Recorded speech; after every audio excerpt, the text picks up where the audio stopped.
I'm there, I leave town. Yeah, judgment in the town. Yeah. And Babylon 10,000 gone. and 7,000. Babylon gone. All the Jesus people, them are kill up them one another. The white man God. You see? Half bag on you. And right now, go along here. Give me a piece more before you go in, man. I go. Me gone. I got a dead rasta, I'm to you. I tried, yes, sir. Yeah, man. I leave it down. Yeah, if I the town get trouble. I'm wicked. You them not more loving than them, they can't reason nothing again. Oh, them see have love and white God them praise fire. White God them praise, you know. And the white God a kill off all of them one another. That is Jesus praise. Granny used to tell me all the time, sparks when faith and preparation combine. The road been right here all this time, but you gotta look with more than your eyes. And the small axe Jesse Ryle representing for ijahstarsthemindset, rich forever.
Blessed love, pleasant good morning, pleasant good evening, pleasant good night, warm welcome.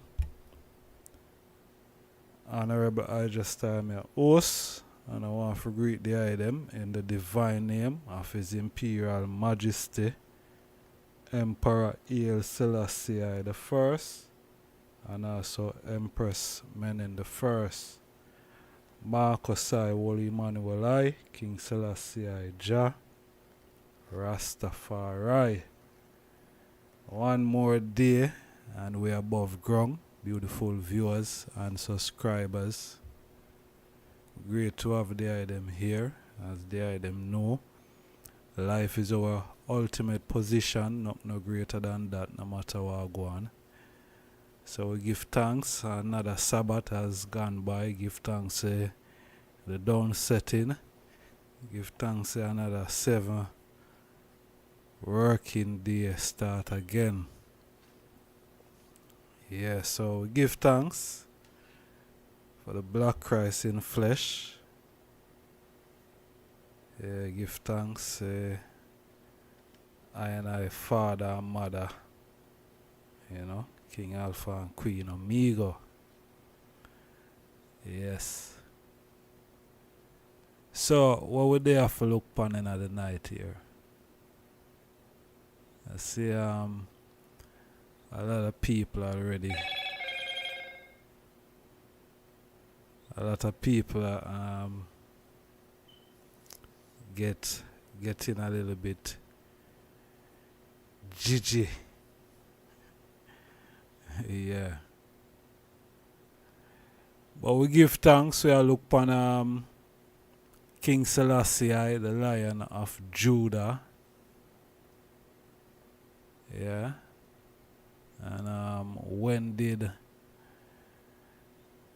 Rasta became Zionist? That is what we're looking at. And in between that, and not even in between that, you know, we're also looking at Isaiah 1. Yeah, there's a reason why I never put it there on the thumbnail. But it's Isaiah 1 that we're really looking pan. Seeing? Yeah, Judaism or Zionism is the Lion of Judah, Israel King. Judaism or Zionism.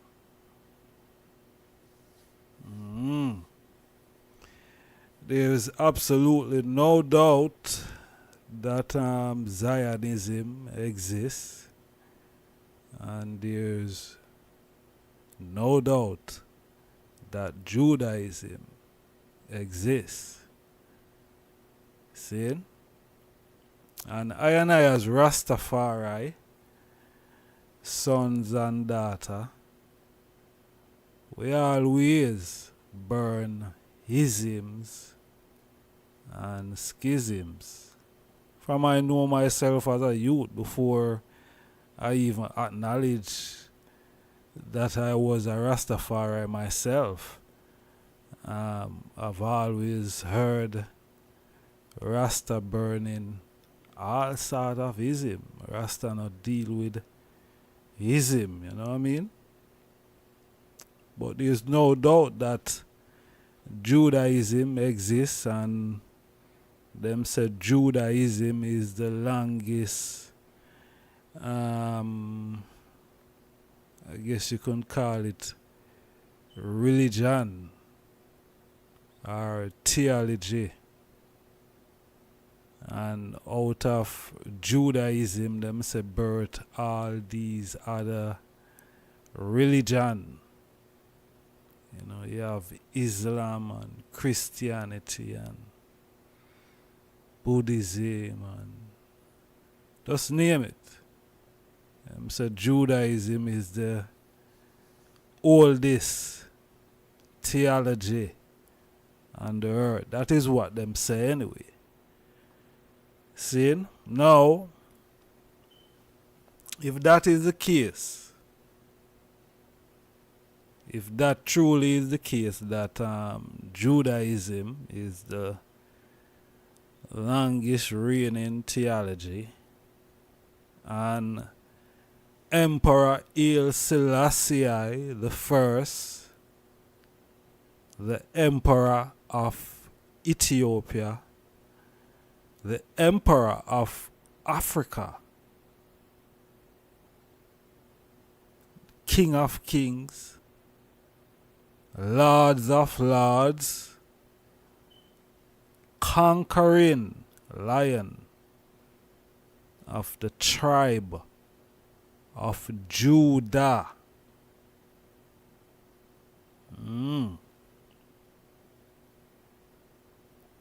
His Majesty, that Ethiopian King of Kings, is also the conquering lion of the tribe of Judah. Now, what does that mean?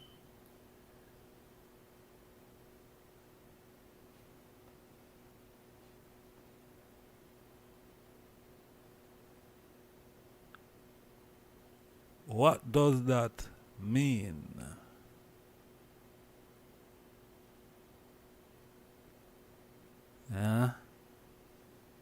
Conquering lion of the tribe of Judah. I guess he is the king of Judah. I guess he is the king of Judaism. If he is the conquering lion of the tribe of Judah. Not the tribe of Zionism.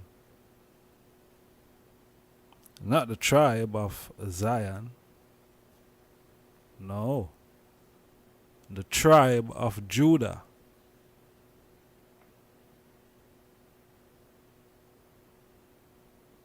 The tribe of Judah. His Majesty Emperor Selassie the first.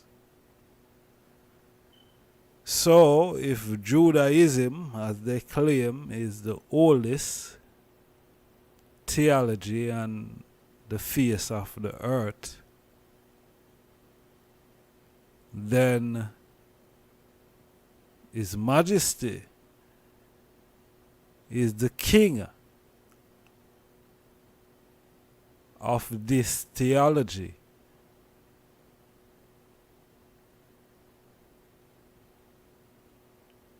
Yes, he is. Zin, he is.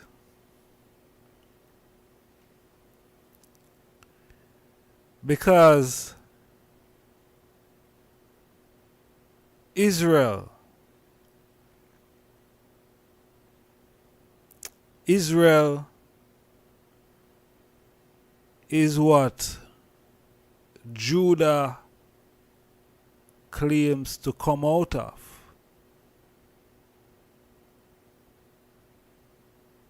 See? Israel, the 12 tribe of Israel, Judah was one of those tribes. Now, is a whole mix up, it would appear.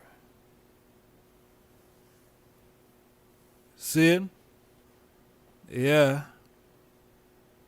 Because Judaism, they claim, is the oldest, and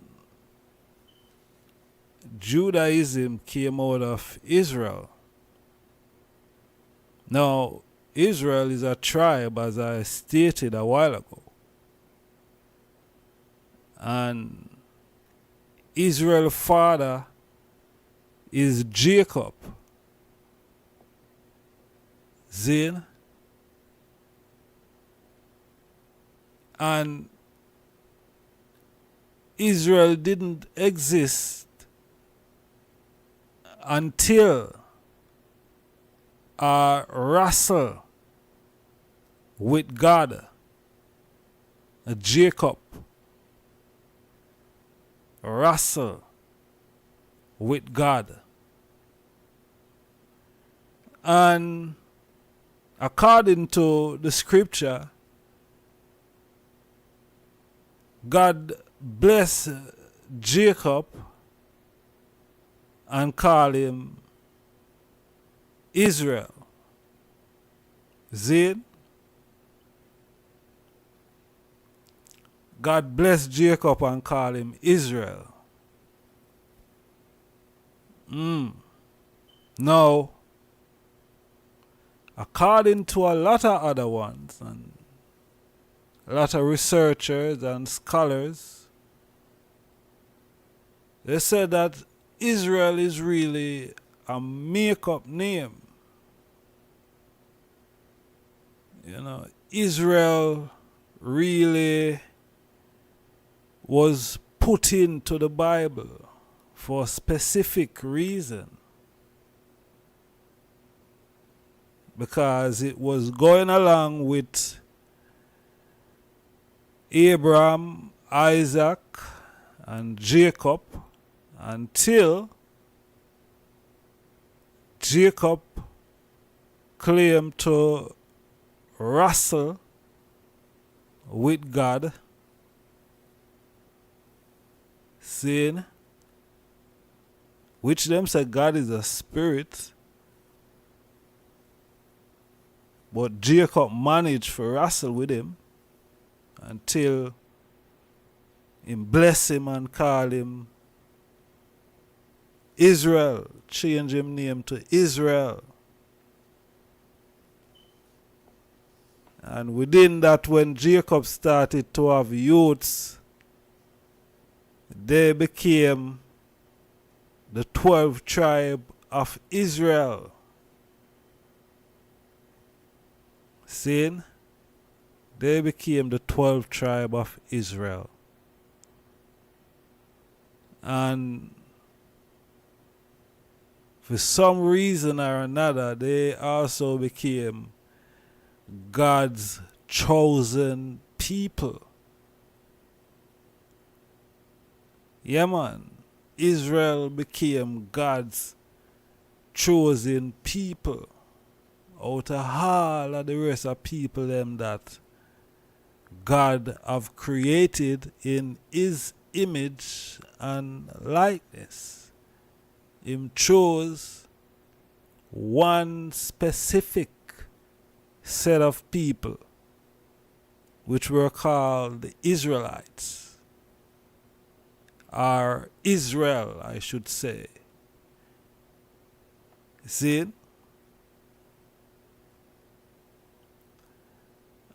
If Judaism, as I was saying, come out of Israel, and Israel is meant to be older than Judaism, why isn't it called Jacobism? But it's called Judaism, and Jacob is older than Judah. No, Jacob is the father of Judah.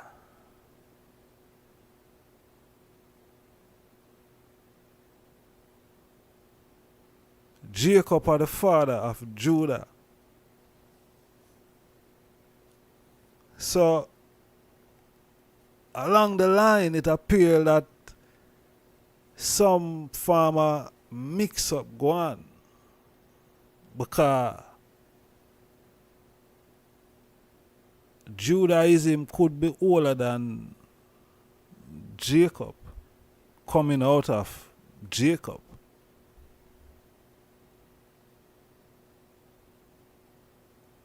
I don't know. Some of the things, when they really start to, dig deep into some of these things. Some of these things, if you if you're not careful, if you're not careful, you probably throw these books in the fire. You know what I mean? Yeah, man. You probably throw some of them books in the fire, man. Serious. Because Israel, as I said, become God's chosen people out of all of the people. And at the same time, God despised Israel so much. It's a shame. May I tell you? It's a shame. God despised Israel in the Bible so much. It's a shame, man. It's a real shame when you read how God talk about Israel.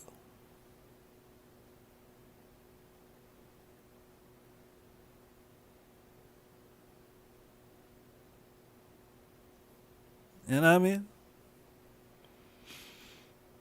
It's a real shame. You have to wonder if Israel was really God's chosen people. You have to really wonder. Because if you read Isaiah 1, may I tell you, you go and hear something totally different. You would never know, say, Israel is God chosen people.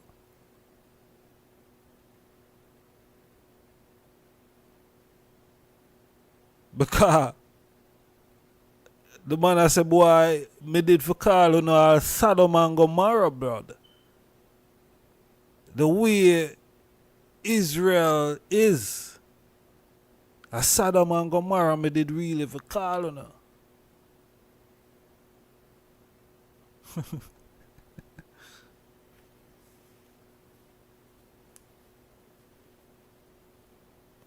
So you have to really wonder if Israel was God chosen people for real. Because him really despising them. And then again, Israel did some real wicked things in the earth.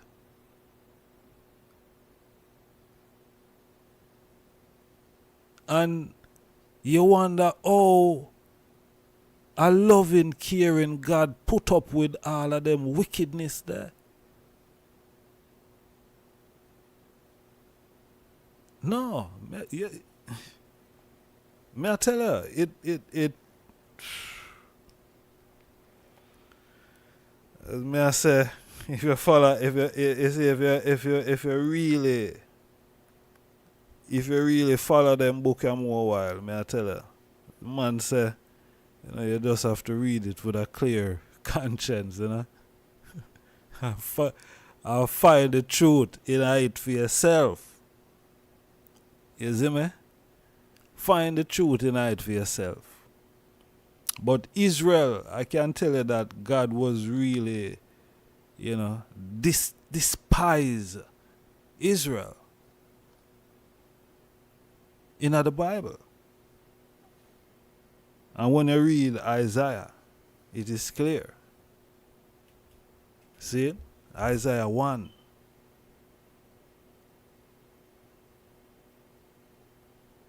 Judge the fatherless. Plead for the widow. Yeah. Isaiah 1. Make we play Isaiah 1. Come now, and let us read. Oh, you don't want to play? Listen together, saith the Lord.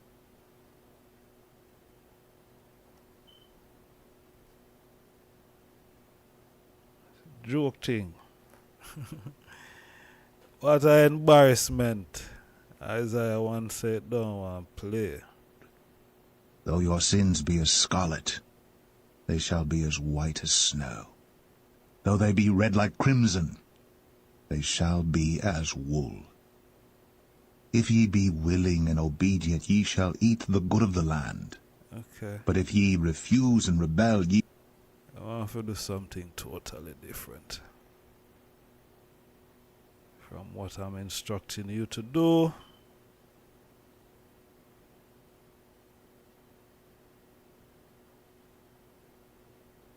Since that is the case,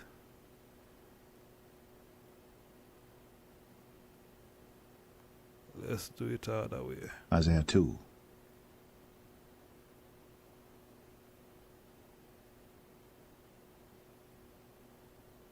The word that Isaiah the son of Amoz saw concerning Judah and Jerusalem.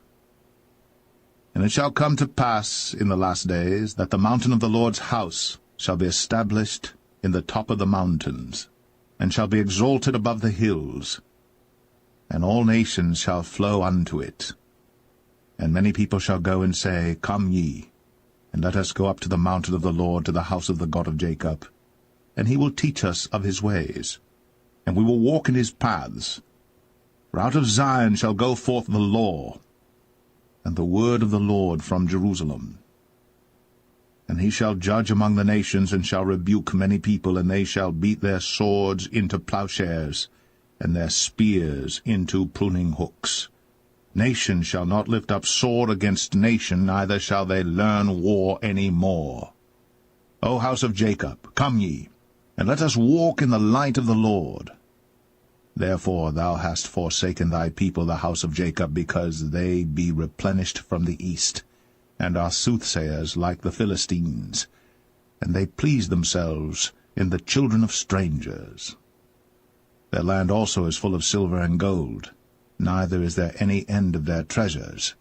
Their land is also full of horses, neither is there any end of their chariots. Their land also is full of idols. They worship the work of their own hands, that which their own fingers have made. And the mean man boweth down, and the great man humbleth himself. Therefore forgive them not. Enter into the rock, and hide thee in the dust, for fear of the Lord, and for the glory of his majesty. The lofty looks of man shall be humbled, and the haughtiness of men shall be bowed down, and the Lord alone shall be exalted in that day. For the day of the Lord of hosts shall be upon every one that is proud and lofty, and upon every one that is lifted up, and he shall be brought low. And upon all the cedars of Lebanon that are high and lifted up, and upon all the oaks of Bashan, and upon all the high mountains, and upon all the hills that are lifted up, and upon every high tower, and upon every fenced wall, and upon all the ships of Tarshish, and upon all pleasant pictures. And the loftiness of man shall be bowed down, and the haughtiness of men shall be made low. And the Lord alone shall be exalted in that day. And the idols he shall utterly abolish. And they shall go into the holes of the rocks and into the caves of the earth for fear of the Lord and for the glory of his majesty, when he ariseth to shake terribly the earth. In that day a man shall cast his idols of silver and his idols of gold, which they made each one for himself to worship, to the moles and to the bats, to go into the clefts of the rocks, and into the tops of the ragged rocks, for fear of the Lord, and for the glory of his majesty, when he ariseth to shake terribly the earth. Cease ye from man, whose breath is in his nostrils, for wherein is he to be accounted of?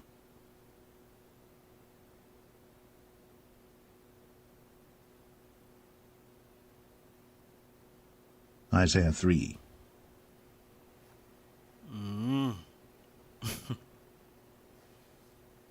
Aye. Israel.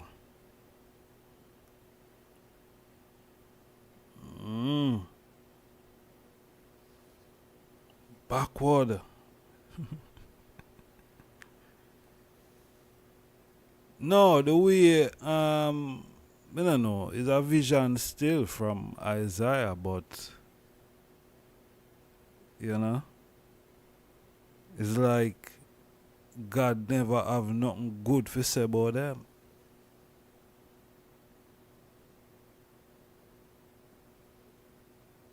You see me? Yeah, Israel in the Bible. God never really have nothing good to say about them. As I say, one virgin dropping at the thing, say, boy, him cross them out of bondage and them switch pan him. You know what I mean? Them switch pan him.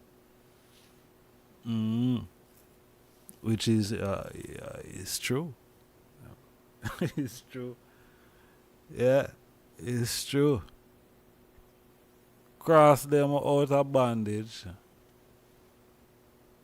and then they make up one golden calf and start to worship it.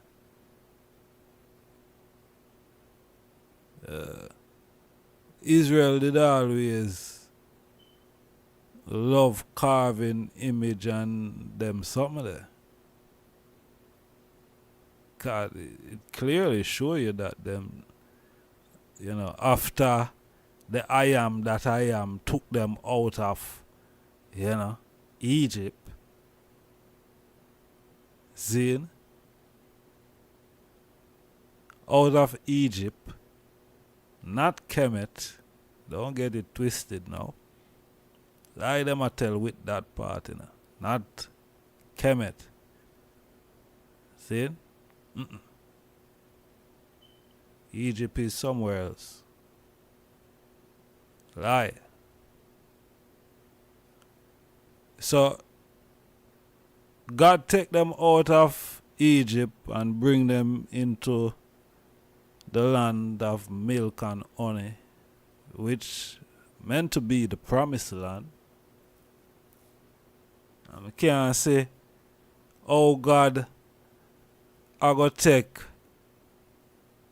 we out of the promised land and then promise we if we put we back in the promised land. It just don't make no sense to me, because if Egypt is Africa and we Africans claims to be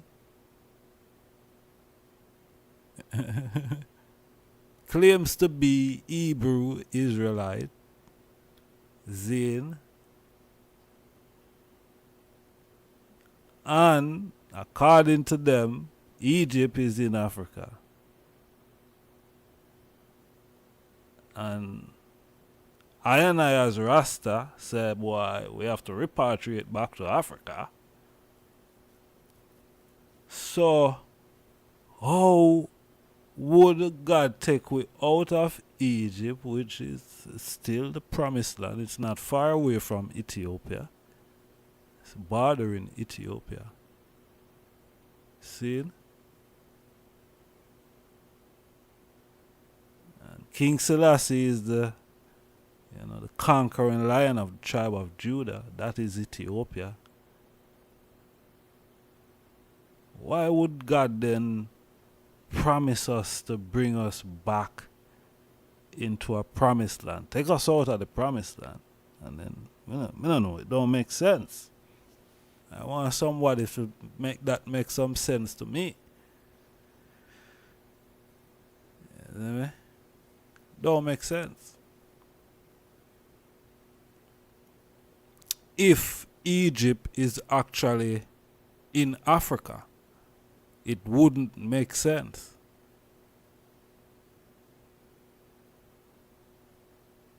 If Egypt is actually in Africa, it can't make no sense. Come on, people. Man say if you read the thing, you will find truth in it for yourself. See? So, if we are get taken out of the promise, if we are get taken out of bondage, which is in Egypt, you see? And Egypt is in Africa, see? And we are promised a land, which is the promised land filled with milk and honey. And up to today, Africa is really that land which is really filled with milk and honey when you check resources and minerals and foods and fruits and all these things. You know, Africa is really that promised land which is filled with milk and honey for real. I don't know about no other land or land mass that is really filled with milk and honey other than Africa. Zine? So there is some mix up. If you, as I say, if you don't read with a clear conscience, you probably throw away the book. But when you are analyze and scrutinize the thing, these are the things that you'll come up with. But some people, they just, you know what I mean, read it and they don't really understand it. But critical thinkers like myself, that don't make sense. Zane, it doesn't make sense. So Egypt have to be probably somewhere else. Can't be in Africa. Can't be. Because several people lay claims to these allegories. And I'm using that word for a reason. A lot of people all claim to these allegories. See? Rasta all claim to it. Say, you know, we are Israelites. Hebrew Israelites all claim to these allegories same way. Then other people, Christians, all to these allegories same way. So a lot of people all claim to these allegories. A lot of people. See it? The one book and a whole of people, all of different people all claim to them. See? I don't mean I make it up, it's the reality. It's the reality. Well, it's not every Rasta that will claim really to Israel. It's not every Rastafari will, you know what I mean? No. And then again, I would wonder why. Because His Majesty is the conquering lion of the tribe of Judah.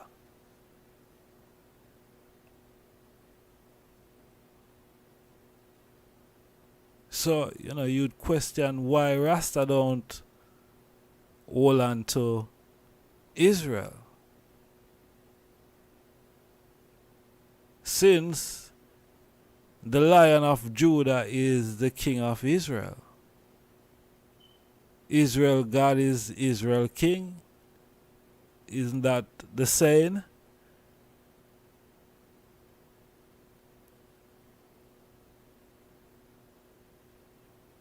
It sounds jumbled up, don't it?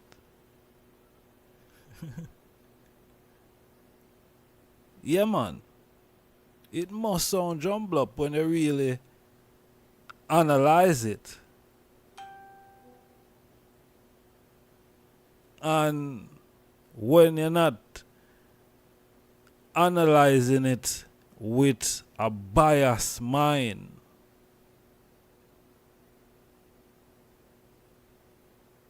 when you're analyzing things with a critical mind,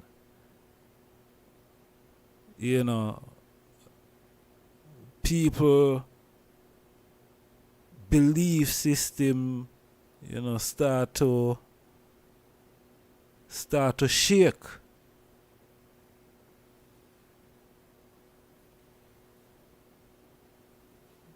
See? Yeah.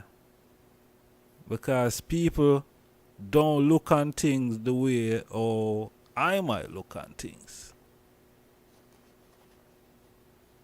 That is the reality. See? So, is the Lion of Judah Israel King?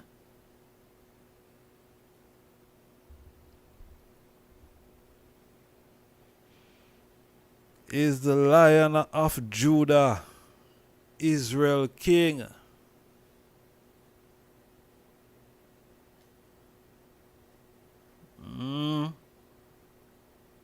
Yeah, is the Lion of Judah Israel King? I don't know. Because, alright, as me I say, a whole heap of ones lay claim. You know, some people even say, boy, you know, them is Israel today. Then, and them have a geographical location when, according to the Bible, Israel is really a people. Then, Israel is really a people. And Israel really is the Hebrews, to be honest. They are connected to the Hebrews because it was the Hebrews that were being persecuted in Egypt.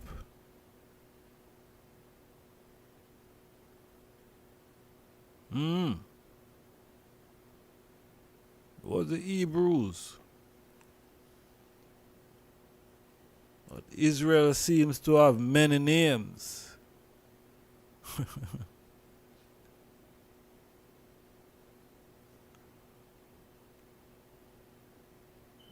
Is it?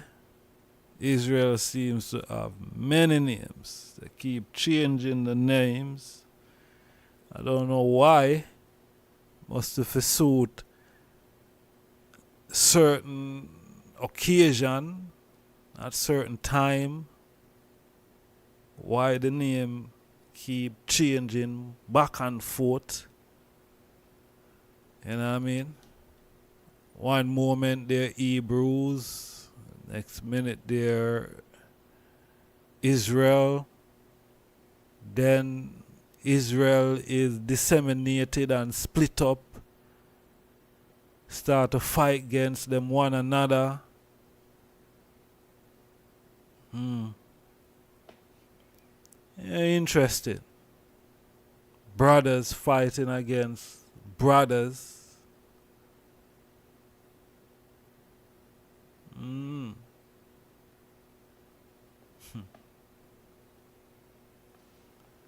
Anyway, let me play this. Let me play this thing here. I'll play this thing after the item.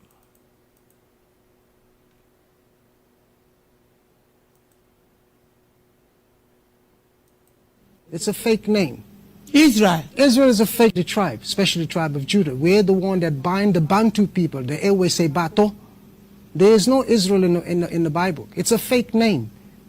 It's a fake name.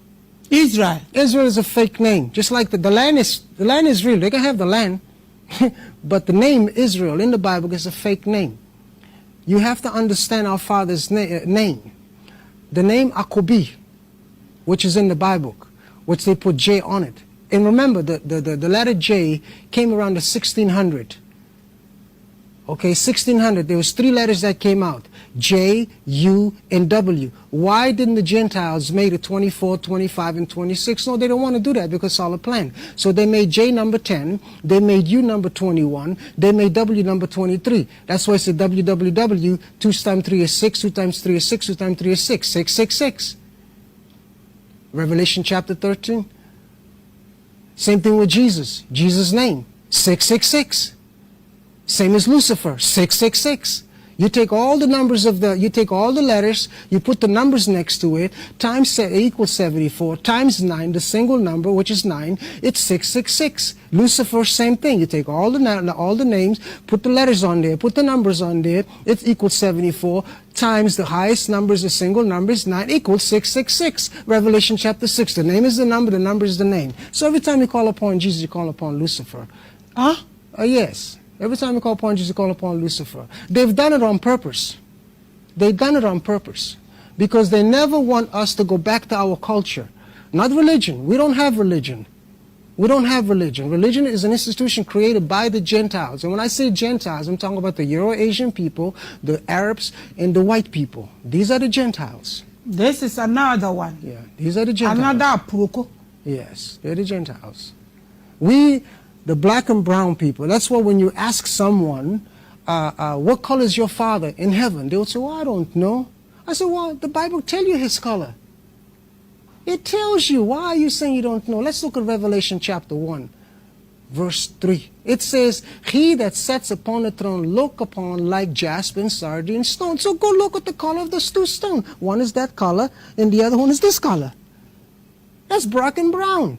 Our Father is black and brown. Is there anything white in heaven? No, only your clothes or the walls or the clouds. Finish. There's nothing white in heaven. There's nothing white in heaven. Nothing in heaven but your clothes and the walls and the paint. That's it. Finish. There's nothing in white in heaven because the Father says everybody is black. He's black. Look at your image. Who's your father? My father is a black man. The blackest man here is that guy there. That's my father's color. That's my father's color. So I know my father's color. So I know my father's color is black. So when I get down to my creator is also black. Period. I don't actually want us to, I want you to get into your topic. Okay. His topic is Holy Land is Africa, religion is a big scam. That is his topic. But what I wanted to address is you saying that Israel is. Are you saying the name Israel is fake? It's a fake name, or the people, or the country? The people itself is fake, and the name itself is fake. Because when you put ISIS and Ra together, you get Israel. ISIS, Ra-El. Yes. ISIS, Ra-El. Three deities. Yes. Three deities. That's what I'm saying. One. So you get Israel. Yeah. So if you tell me the name is fake, I don't get it. ISIS is the goddess of Egypt. Yes. And then Ra is the sun god. Yes. El is the deity of the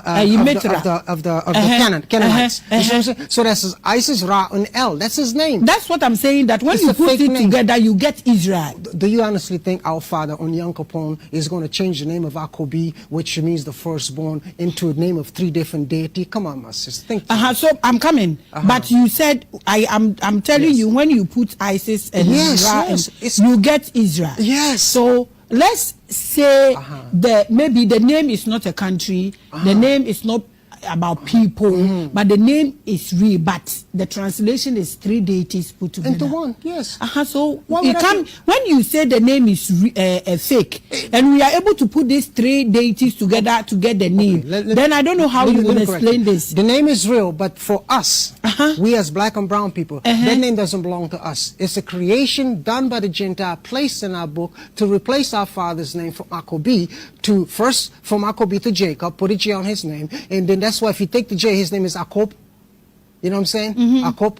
And if you take his name, then they took his name and changed it to Israel in the book of Genesis, chapter 35 and 32. You see what I'm saying? I understand everything you are saying, but what I think I want you to correct or adjust or address is the name Israel being a fake word. I think the word is there, but maybe the meaning they are giving to it, because if I put ISIS, Ra, and El together, and I get Israel, you get 3 deities. 3 deities. It is a name. The name. Okay, let me see if I can rephrase in a way you can understand. Okay, great. The name is real because they created it. That's what makes it real. But the name does not belong in our scripture. It's added there so that we can stay away from our father, because they were creating that name so they can move the heritage of our father outside Africa, because when you change the name, you own the name. When you own the name, you can do whatever you want with the name. That's why they came here, they colonized us here, they changed our name so they own us. Then as they move the south, they change our name again, then they own us. Because when you change your name, it's like if I bring you a dog. I said, my sister, this is my dog. My dog is named called John. All of a sudden, I don't want John. I'm going to name him James. So now you own this dog. You see what I'm saying? That's the same thing that they've done to us. The tribe, especially the tribe of Judah, we're the one that bind the Bantu people. They always say Palestinians themselves are not the owners of the land. You can check records. Palestinians are not the owners of the land. It was AD 70 after our ancestors have been driven away. The last battle. The first battle started AD 63. That was what brought the Guans. The people, they say Guan. That means ran away. You know, they were the first people to settle down here before the rest of us came. That was AD 63. The battle started and they ran away first. Then after a year and a half, another battle took place. Then the Akans also lived. The people who left last was the Ewes, because they hold the keys to the powers, and the Ga people. They were the ones who were brutally beaten in the AD 70 battle that drove all of us from that place, and few people remain there as at now. You see, few of our people, if you go to Jerusalem, you see... So who are we fighting with? With the Roman Empire. It was the Roman Empire who attacked our people. And they drove all of us there, coming down to Africa. We were just going around looking for a place to stay. Some of them settled in, we have brothers in Mali. Some of them settled in Mali. Then the rest came down here. Others went to Nigeria. Then the rest also came to Ghana. So how did the Romans, after driving us out of Palestine, bring in Palestinians? They brought many people from other areas and settled them. It has happened several times. When you go to the book of Kings, you will see this thing happen to even the Samaritans. Now the Philistines and the Palestinians, is there a difference? A big difference. The Philistines are settled down in Ghana here today. The Philistines are with us here. And when I got to know it, look, two enemies coming together to live on one land. What a marvelous thing. The Philistines are nobody but the Dagombas. How? You say, how? Okay. Let me explain. You know, there were many gods in those days. There wasn't any one God, as we have been claiming. Even today, there are many gods. Okay, but other people don't believe. You see, they don't believe that there are many gods. Yes. And then they use these Dagon powers to always attack the Hebrews. When the Hebrews commit against their God, he will just leave them, and then the Dagons will conquer them. I think we will even find some in the scriptures. And anytime the Dagon people are coming, our ancestors will beat the gongon and tell them, that means the children of Dagon are coming. So prepare yourself. So after using Dagomba, we give them that name Dagomba. So if Ghana leads the world, yes. How is Ghana going to lead the world? It is the powers of the Hebrew God that is going to rule the world through Ghana. And if I say something supernatural, that is what I am saying. The ark that we have been crying for, ark of covenant we have been speaking about, is in Ghana. You know, the Ewes are the ones who are going to invoke that Hebrew God to come and rule the world. America know this, and they don't want it to happen. Russia know, British know, Britain know, Italians know, because Italians have been confronting me about this message in Italy. Asking me, how is Ghana going to rule the world? They don't have any weapon. They don't have any. I say, okay, you wait. If the world is going to be ruled by weapons and ammunitions, you will see. Otherwise, the tsunami and the hurricane will never strike Japan. Japan has ammunitions. Why didn't they attack the tsunami? Oh yes, people don't still understand what is about to take place. They think it's ammunition and guns. It's never that way. It's never that way. Things are going to be surprised, and the whole world will go down with the ammunitions. And Ghana will rule the world. Ghana will surely rule this world. America know this. So now, this is God's chosen people. The land of Ghana is where the throne of the world, according to you, is going to be, and so on. Yes. Can you explain why our city is losing value at such a rapid rate? Thank you very much. Why petroleum prices are going up? Thank you very much. Why school children are dying in accidents and so on? If this is God's chosen land, then if God didn't choose this land, I don't know what will happen. Very good indeed. You see, he gave a statement. He said, anywhere your people, Yaakov, the one you people started Jacob, and then it became Jacob. The original name is what I'm mentioning. Everybody can doubt me. Your doubt doesn't hold any water. You see, sometimes when I speak, I don't want people just to doubt me. Go and find out. Because we are so much lazy. We don't want to research. That is why we are rich and still begging. He said, anywhere you people put your leg, I will bless the land. But if you don't worship me and acknowledge my laws and obey me, your enemies will come and take away your blessings. This is what is happening to the nation Ghana. I want to put across any young man, any man who is interested. So our enemies have taken away our blessings. Oh yeah. Can't you see? British has... The blessings, don't they include the charge to rule? The what? The commission to rule, to become rulers of the world. Is that not part of the blessing? So if your enemies have already taken that blessing, why are you still dreaming about ruling the world? You see, we talk about blessing, we talk about rule. We talk about blessing and rule.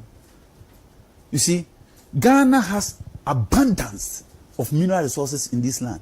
What has been taken is peanut. But you see, he just wants you people to be aware of who you are and who your God is, and begin to acknowledge him. You have, if you like, people must go and check on the internet. The mineral resources on the planet Earth, gold, diamond, manganese, bauxite, and is 11,000 different kinds. And out of the 11,000 different kinds, Ghana alone has 5,200, of which they themselves they don't know. So who is richer than you? And why are you still beggars? This is where, you see, when the knowledge comes, the awareness also comes. When the awareness comes, the research also comes in. That's what exactly Yeah, honorable family. Interesting little reasoning there with my African brothers and sisters. You know, as I say, you know, everyone, so many people lay claim.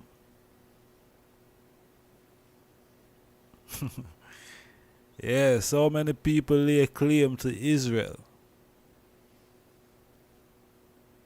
So many different nations of people across the earth.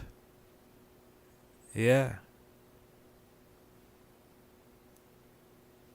But then again, Israel themselves was 12 tribe. Zine.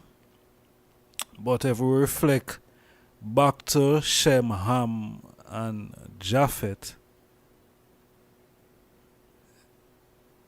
Shem, Ham, and Japheth, another mix-up story there so as well too, you know, 'cause African people lay claim to Ham, you know. Yeah. Lay claim to Israel, lay claim to Hebrews. Yeah. What is wrong with Ethiopia Africans? What's wrong with that? You know? 'Cause so much people is fighting, you know, over Israel. So much people are fighting over Israel. Why, as I don't know, I feel like say boy I don't have nothing to do with that name there. Selassie, I know. But alright with Ethiopia. But alright with Africa. Me even alright with Jamaica. Me I tell you the honest God truth. You see me? Me alright with Jamaica, Ethiopia, Africa. Yeah man, me alright with that. Who want to fight over Israel, them can't fight over that. You see me? Yeah man, who want to fight over that can't fight over that. Zane, who want to fight over that can fight over that. Because if you see, if I really go and use the Bible to define my existence and who I am as an individual today,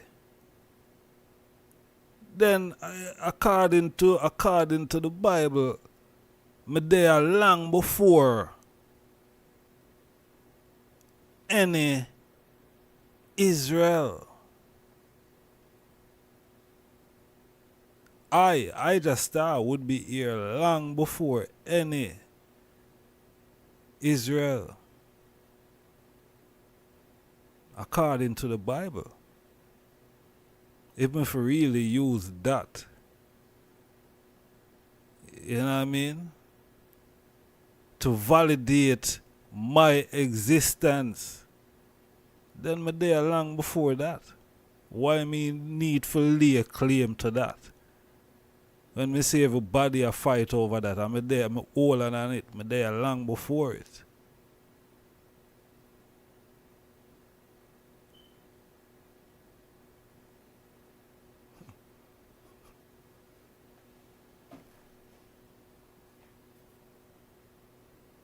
We're there long before it.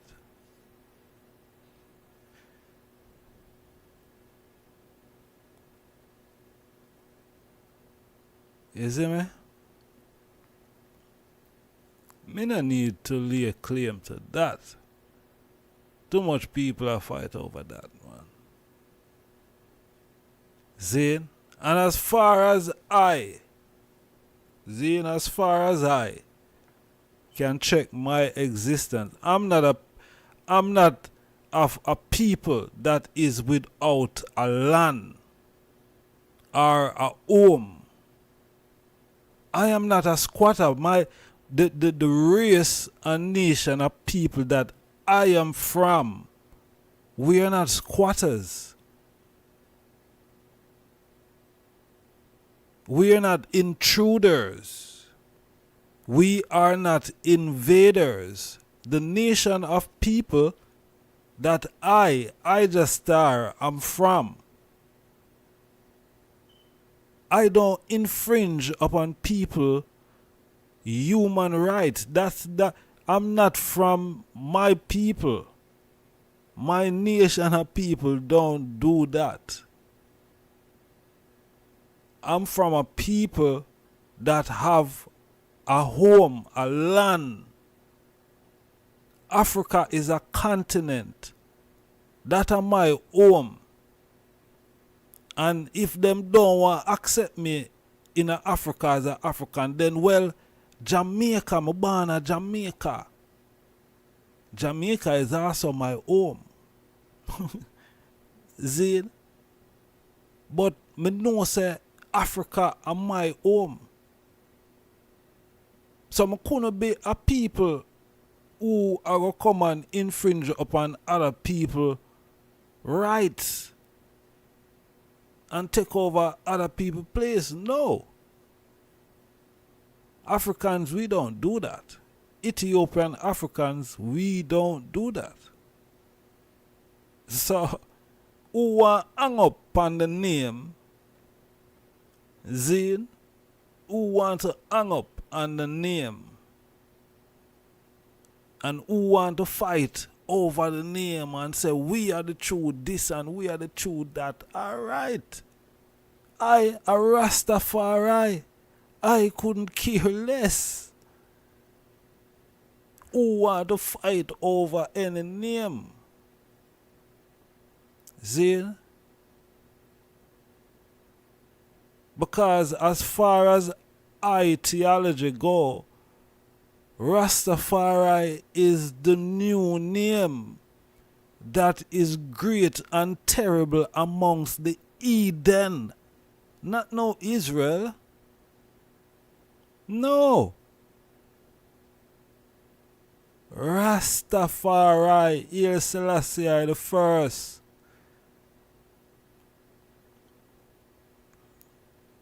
See? So who hang up on the name Israel, then yeah, fair enough. That is you. But I, nah man. We're older than that. You see me? We're older than that. So we are opening up the phone line right now. Zane. Yeah, we are opening up the phone line. Is the Lion of Judah Israel king? That are the question me I ask. Is the Lion of Judah Israel king? Me know him a Ethiopia, Africa king of kings and lord of lords. But is he Israel king? As many Rasta claim, Israel king is Israel's God. Don't see any of that in him title still, but him have Lion of Judah there. So that is the question. Is the Lion of Judah Israel king? That we ask. And there them can call me on 07852923892. Yeah.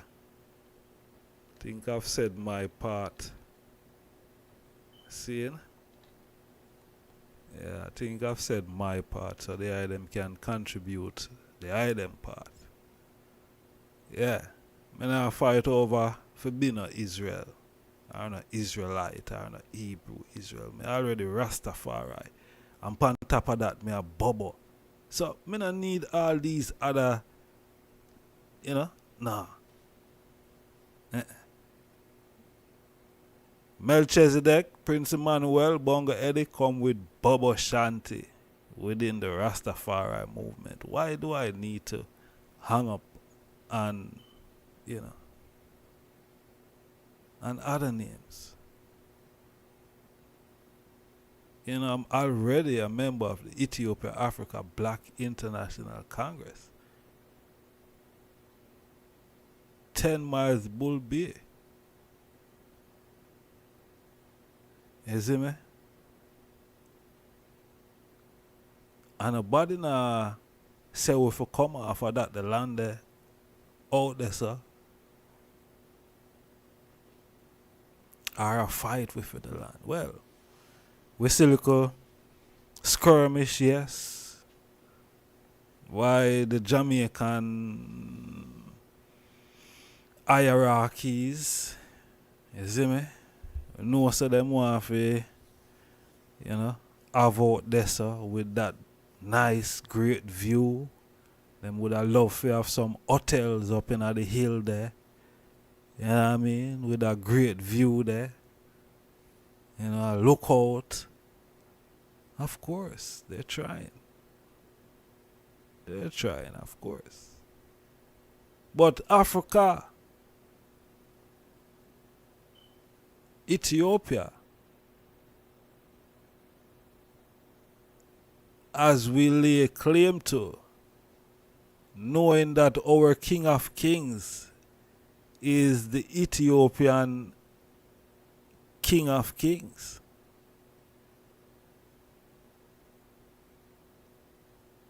Why do I need to hang up myself on other names?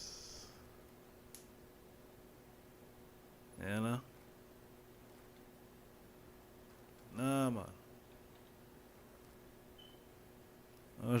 Too much people are fight over the name there. Too much people are fight over the name there. You see me? And right now that name there involved in a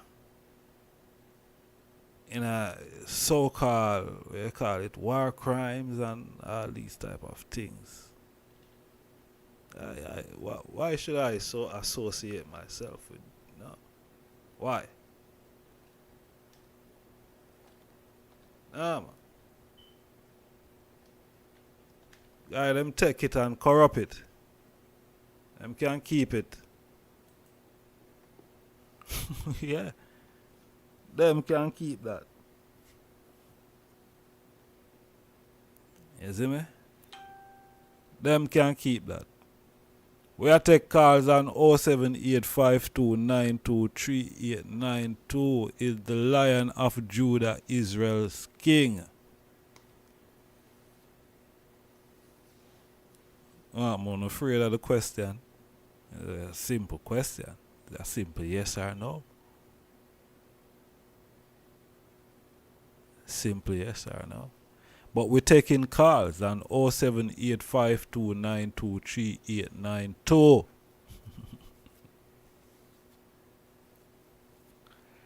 Is the Lion of Judah, Israel's King.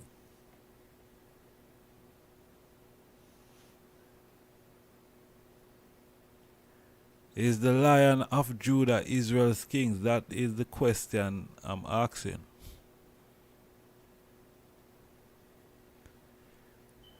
What is time now? Always bedtime them time of the night, you know.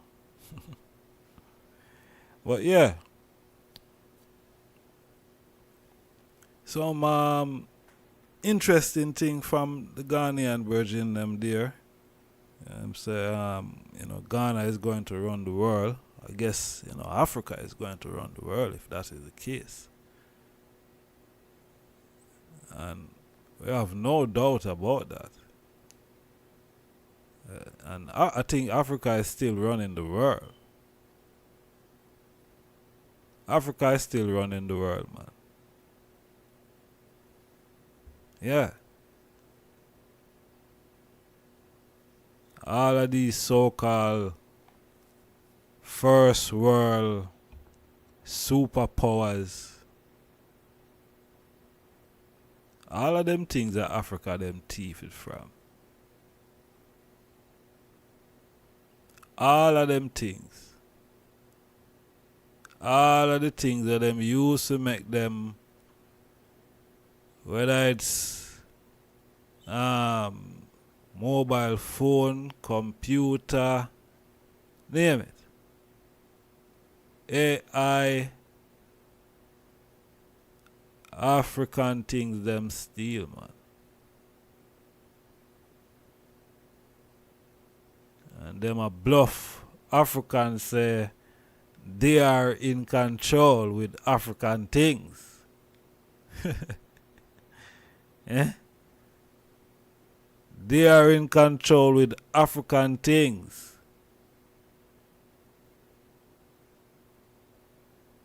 Look at that. They're building this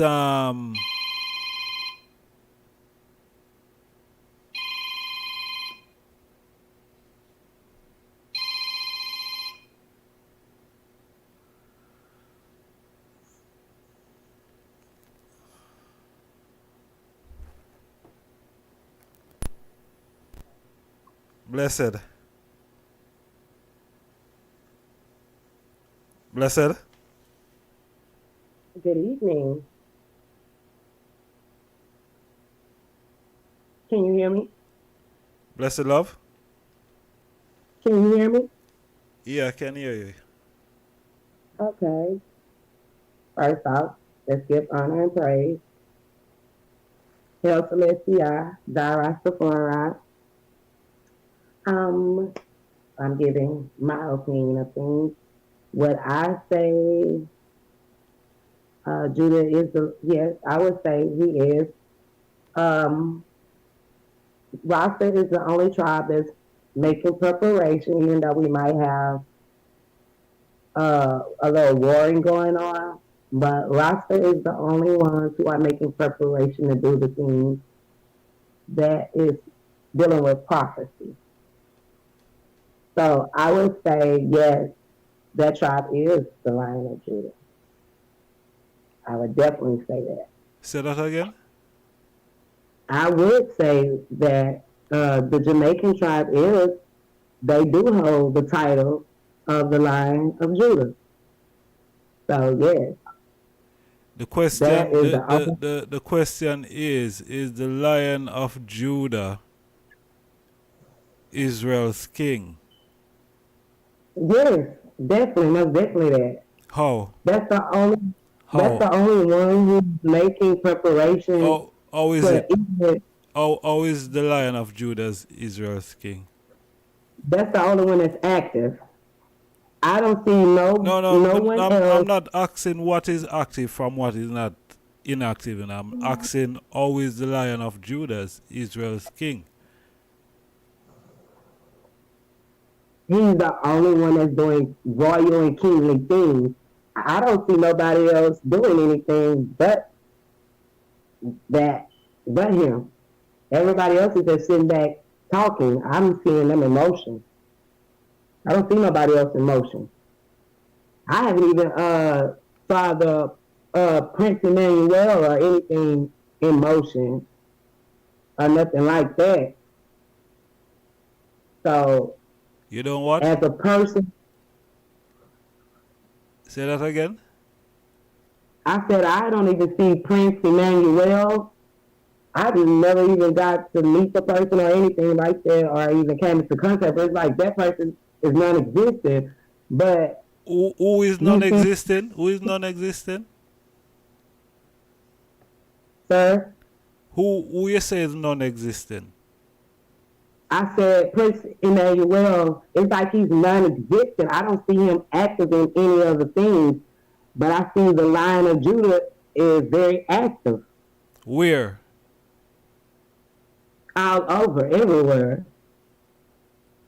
But the question is the Lion of Judah Israel's king? How did Prince Emmanuel not being active come into this? I haven't even seen anything. No. I'm asking you how that come into the question. Well, it's like we're trying to compare the two people. It's no comparison. But who was comparing? Hold on there. Who was comparing either of the two? I always see the people compare the two, but it's no. Oh, you always think that. Yes, I always. Okay, but that is that. But it's not what you are think about now. You have to bring compound this, because what you're saying doesn't pertain to what the question is asking. So what I'm saying is not pertaining to the question. How it's not. Yeah, it not pertain to it. We are saying not pertain to the question. I gave a legitimate answer from what my understanding was. And yeah, but what the eye is saying, it is not making it's not making sense. That is why I interject, you know, because what you're saying, I don't see how it aligns with the question. Well, like I'm saying, I'm Team YardSlangz. I'll always be Team Rasta. The eye. You're a Rasta. You're a Rasta Empress. Dude, I couldn't understand you. Huh? Can you repeat? I'm asking you if you're a Rasta Empress. Am I a Rasta Empress? Yeah. You can call it what you like. But I'm asking you. Well, I guess I can be. So that. you can't tell me if you're a Rasta Empress or not. I'll be the Team Empress for the Rasta. So what? You don't see yourself as an Empress? Is that what you're trying to say? I see myself as many things. As many things. Just like many names, I see myself as many things. But what I'm saying is, the Lion of Judah is coming from out of Jamaica. That's where he's coming from, and that team is very active on the field. That don't make sense. And you know, me have youths, and I couldn't allow my youths them I go hear this now and feel like, say, boy, it's something credible, because the Lion of Judah, Zine, which is Majesty crowned with that title, it doesn't come out of Jamaica. It come out of Ethiopia. Zine, and if it doesn't come out of Ethiopia, then you would say, boy, it come out of the Bible, because it's the Bible where we get these sayings and words from. But you got to remember, we all scattered. So everybody is not in where they're supposed to be at. We're all scattered out. Say that again? I said we are all scattered out throughout the land. So everybody is not in their position where they're rightfully supposed to be at. And it's still to this day. Yes, we know it comes out of the Ethiopian tribe. But how does that make the Lion of Judah coming out of Jamaica?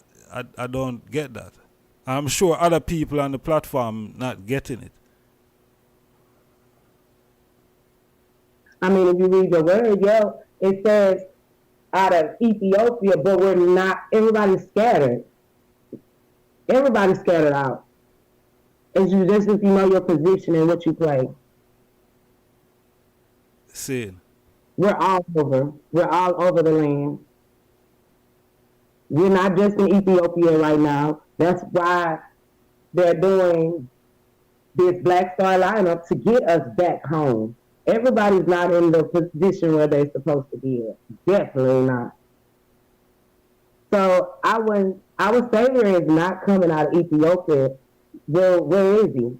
He's not making a sound if he's coming out of Ethiopia. I don't even hear Ethiopia making no power plays, no moves, no nothing.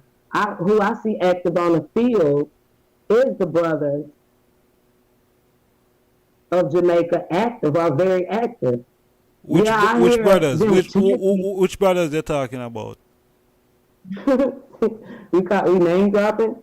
Pardon? Which brothers they're talking about? I see a lot of brothers is we gotta go there. I see same one, I see Sizzler, I see Capleton, I see Bougie Bonton, I see it's a lot of them who are very active in the field. I see Busy Signal. Even with my beef, I even see John Mason even out on the field. They trying to do something.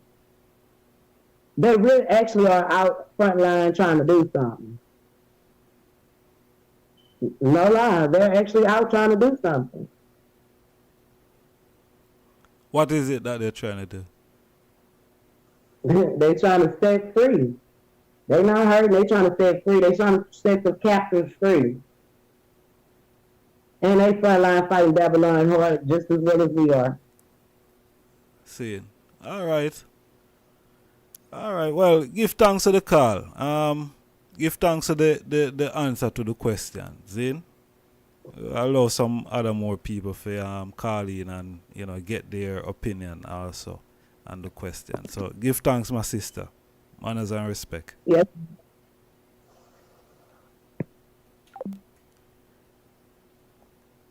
Yes, honorable family. So still ask the question, is the Lion of Judah Israel's king?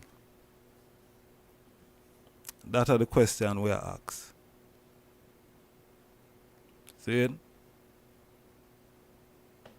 Is the Lion of Judah Israel's king?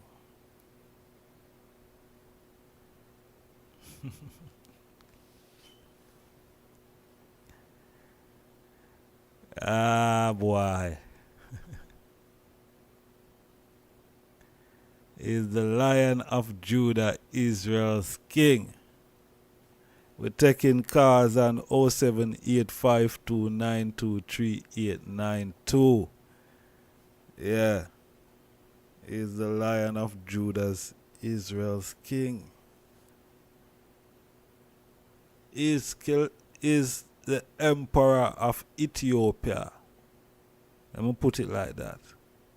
Is King Selassie Israel's king?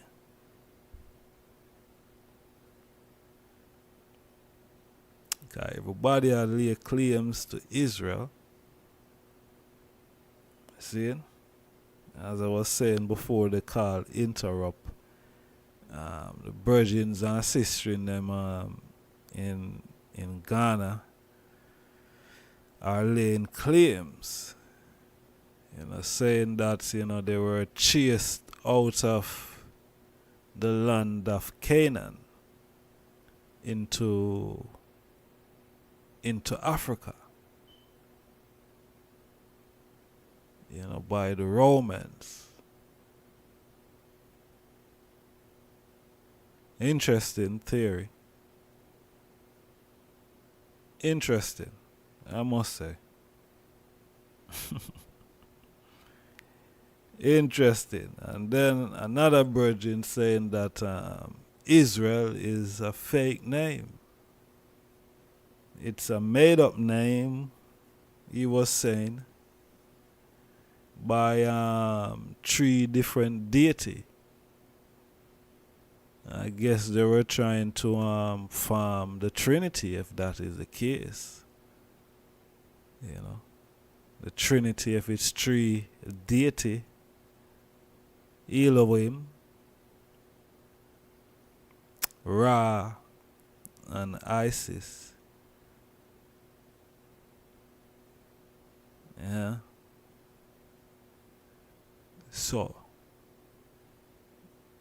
So many claims is being laid. So we want to know if, the Ethiopian king is Israel's king. Obviously, he's the king of all kings.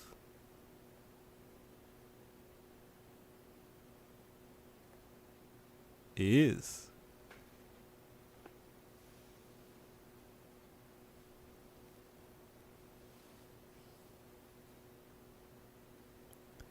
He is the king of all kings.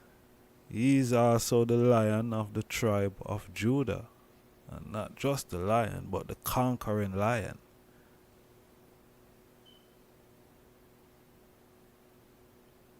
Heru. True. Them leave out him.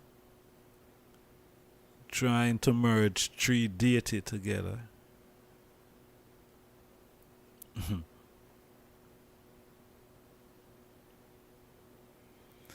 Interesting. This thing I become more interested and interested, may I tell you. More go on. Yeah. But we give thanks, boy, the Bible is not the only book. There's other books that is out there. That we can feast upon too. Because, boy, may I tell you, if it was the only book, be a war in the earth, as we can see right now. As we can see right now, be a war in the earth.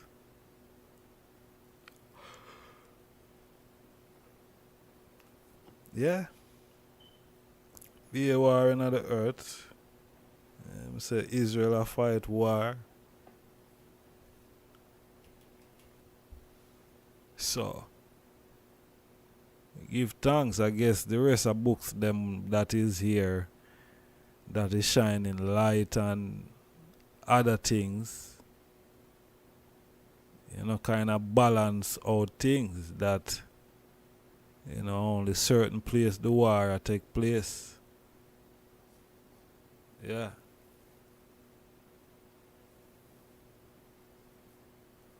Africans should really be concerned with being Ethiopian Africans. You know what I mean? Yeah.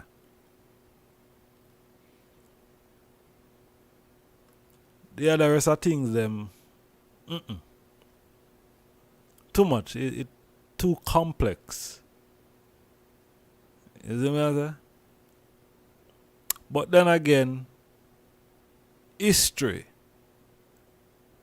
I guess when history record and his man record all these things still. And we know a man wicked and lie today. Man wicked and lie. Some of them wicked and lie. Are men wicked.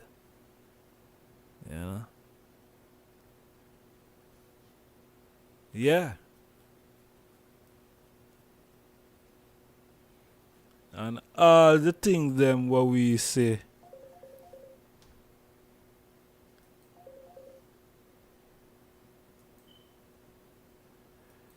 Blessed love.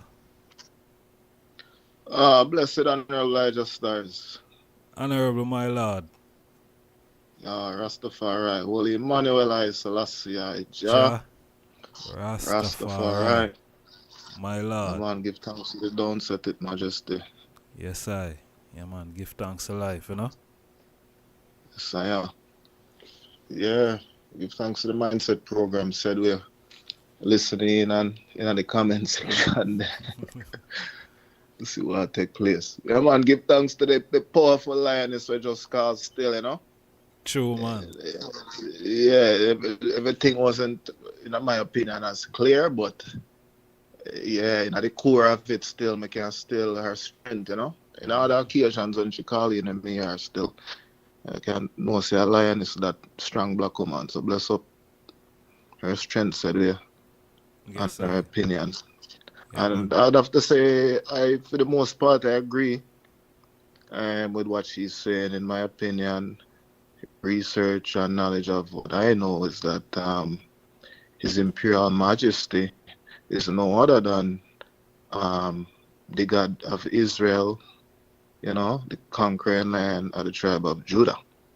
According to scriptures and prophecy and just the fulfillment of the coronation, you know, give thanks to the coronation date coming up upon us, 2nd of November 1930, commemoration of the coronation of His Imperial Majesty and Empress Menen.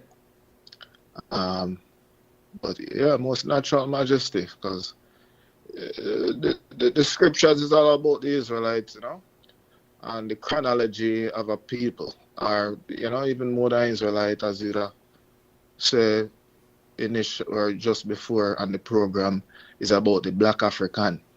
And Israelites are just none other than Black African people, which is a specific ethnic group. Because you have ethnicity, a nation, and then you have a race. And we know so the original Black Israelites, them is Black African people. But based off of the culture, the theology and ideology where them subscribe to, that might differ from other one of their African brothers pan different regions and different part of the continent, Pan Africa. They happen to now call themselves by the name of Israelite, coming first from the Abrahamic faith, a man that was, you know, called into scripture found worthy within himself based off of his specific faith, coming from Mesopotamia and was labeled a Hebrew. Hebrew because him crossed over the Tigris, Euphrates, and ultimately the Jordan River, you know, and then go on from Abraham to Abraham. And then theme chronology start there and highlight as a character of the scripture. And, you know, this is post the flood of Noah and the sons of Noah and the Ham and the Shem and Japheth. But it highlight with the specific man that was carrying on the culture of Noah, which is having a relationship with God, because according to scripture, Noah, amongst all the other ones, them with the flood that escaped the flood with him family, sons and wife and sons' wives, start this new settlement after the pre-flood, the deluge, and it continue on where the world get back corrupt. And as an individual, he saw certain things going on, didn't subscribe to it, and according to scripture, was found worthy within his faith to carry on a consciousness of relating to God, and that led to, you know, his sons, them, you know, the Isaac, and, you know, Isaac begot his sons, and that son became Jacob.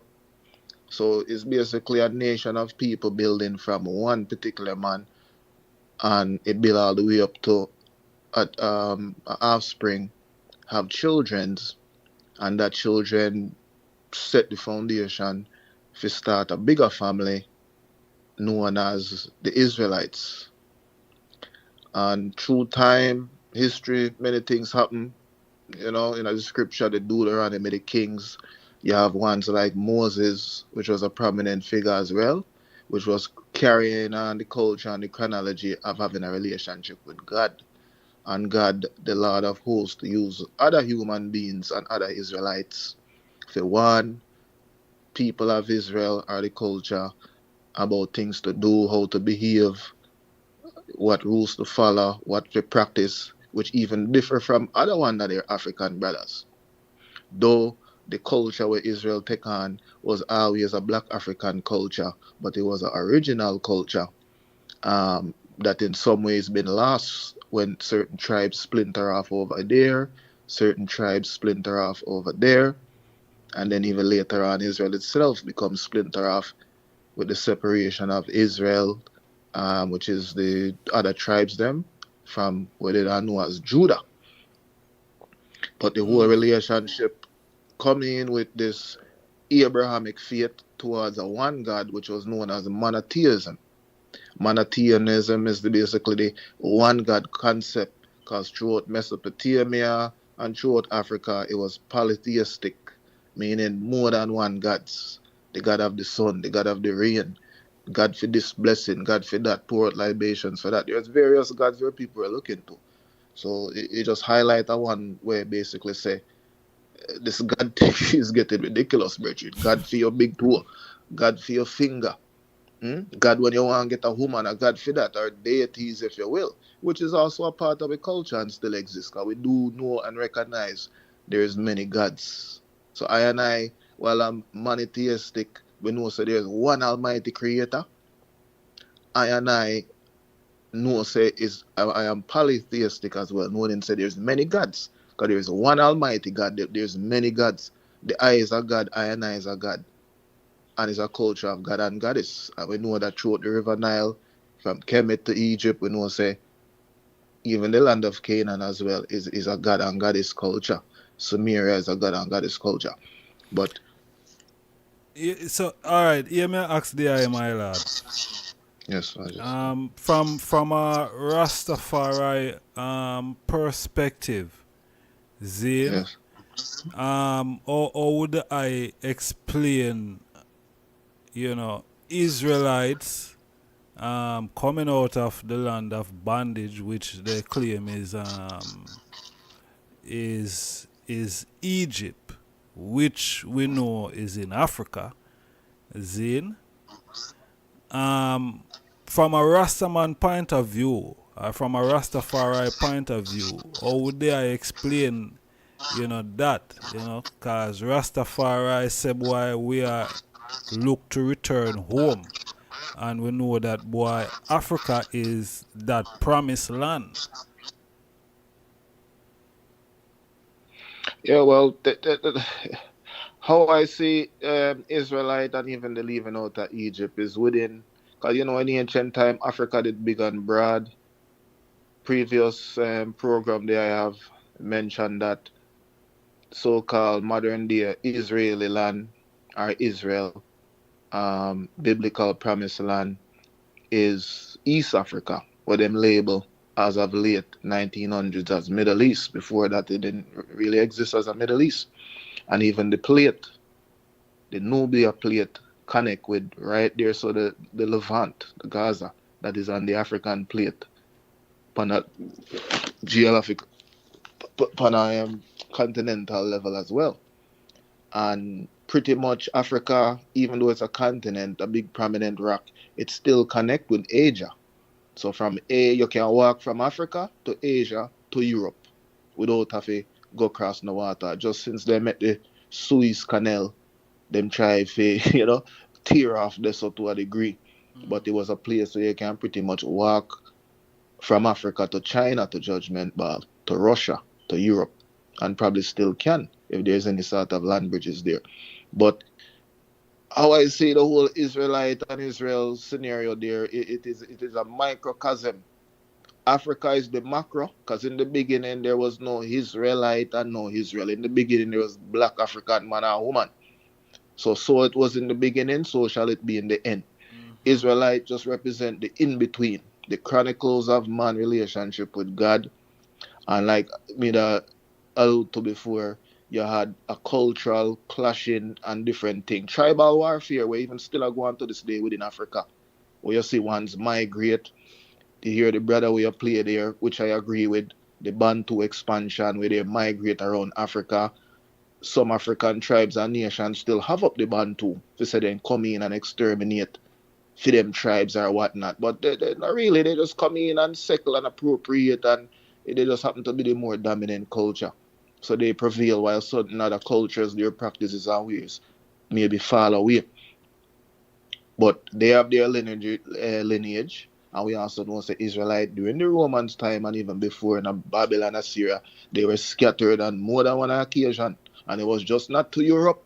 If you go have some kind of Zionist claiming to say them are Israel, which is non-black kind of people who some sort of adoption or conversion, and that is simple, no different than a white or Chinese come on now and say them a Rasta, which is a black culture. But we see that happening today. It's no different from that when you don't have a white Israelite or this, that.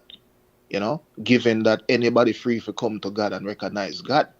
But when there's a usurping of the ruling and managing class of the culture, that's where there's a problem.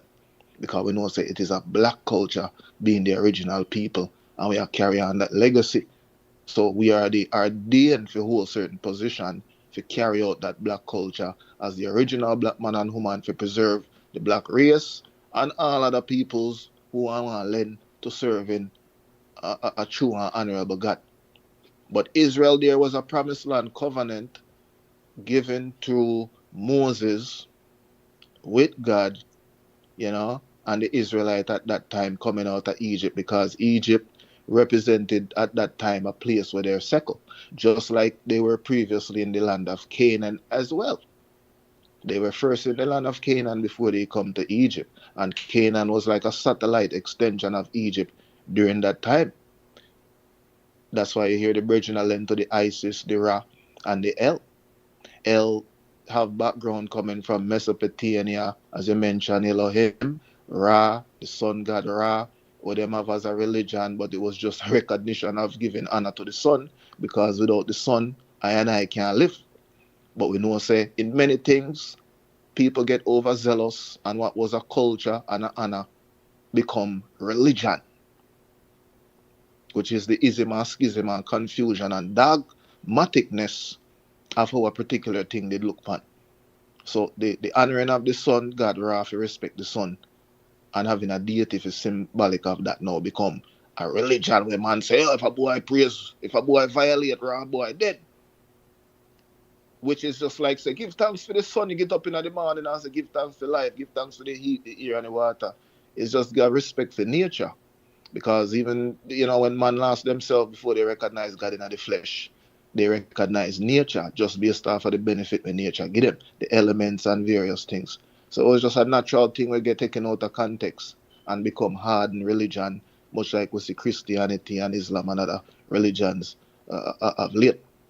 But we know, say, the culture along the Nile was a down to earth, it was a natural one. But the practices and customs and some of the things them in Egypt, though it started out good, you know, coming from the upper Nile, higher Ethiopian region, down to the lower Nile, to the Kemet, to the Nubia, you know, to where we know, say, the city rise up now, where we know, say, Egypt. And it was a big mecca of economical and commerce and these things. So various people come into Egypt, just like we don't see today, modern day Egypt, we don't call it America. And while America is not Egypt, though you can say it is an extension based off of the history of America, because America have pyramids, America have various things. So we can see that Egypt did spread out and became intercontinental or cross-continental because they came across to the Americas and established their architecture and these things that we can see. Just like we can see the Mexico, where you have the Olmecs, you know, where you have certain local statues and things where you can see the Egyptian imprint. They say that cocoa or coke was founded all in the pyramids, and then I have the cocoa plant them in Africa according to them. So it will show that there was even trade taking places between South America and Egypt. And the Mayan calendar that they say is no other than an Egyptian calendar. But you had different cultures, civilization that came and fell. So how I see Egypt was in a state of hardened, dogmatic vibes was going on within scripture and culture, different from the monotheistic culture now that Israel has taken on with the one God, the Almighty God. Egypt was still on the polytheistic within a dogmatic sense. But originally Egypt as well was, or Kemet to Egypt was coming from a monotheistic as well as polytheistic, meaning that they had the understanding that there was one Almighty God ruler, but you had many gods representing various things, but it was taken out of context. So in my opinion, Israel just became the custodians of an ancient oral Levite culture now with the understanding of a one God with the many gods. Because even the scriptures tell you that I and I is gods. You know, even though it's a monotheistic culture with certain hard dogmatic Christians and other ones of Judaism would say, oh, it just represent the one God. But there's more than one God, lowercase g, if you will. But it was a preservation of a culture of God. Once again, you had the 42 laws of Ma'at. We know that Moses did high up in the courts of Egypt. So he learned various things about the culture, and it was a good 300-400 years within Egypt. So they appropriated a lot of things, and even prior to that, Canaan, you know, which had same Egyptian culture in the land of Canaan, which was, you know, the future promised land as well. So it was a similar culture. So they just end up leaving from there because just like we would be Jamaicans and we still on our yearn if you want to go back to the land of our ancestors of Africa, even though a Jamaica land we love. We might find yourself in the Americas, Europe, friends and family there where we love. But there's a yearning, a higher yearning for somewhere and some place, maybe more ancient, you know, maybe we see through biblical or more, but there's a yearning, a calling.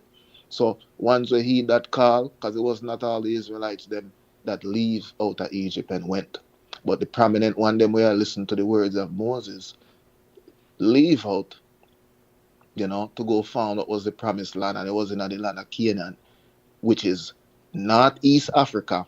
So it was just a region on the same continent of Africa, you know, no different than you have Ghanaian, South African, Ethiopian. And if you don't tell a South African now, say, come make we go Ethiopia go live, even though Africa, I'm going to say, no, I'm a South African. And that's how I go. Ghanaian, I go pick him Ghanaian.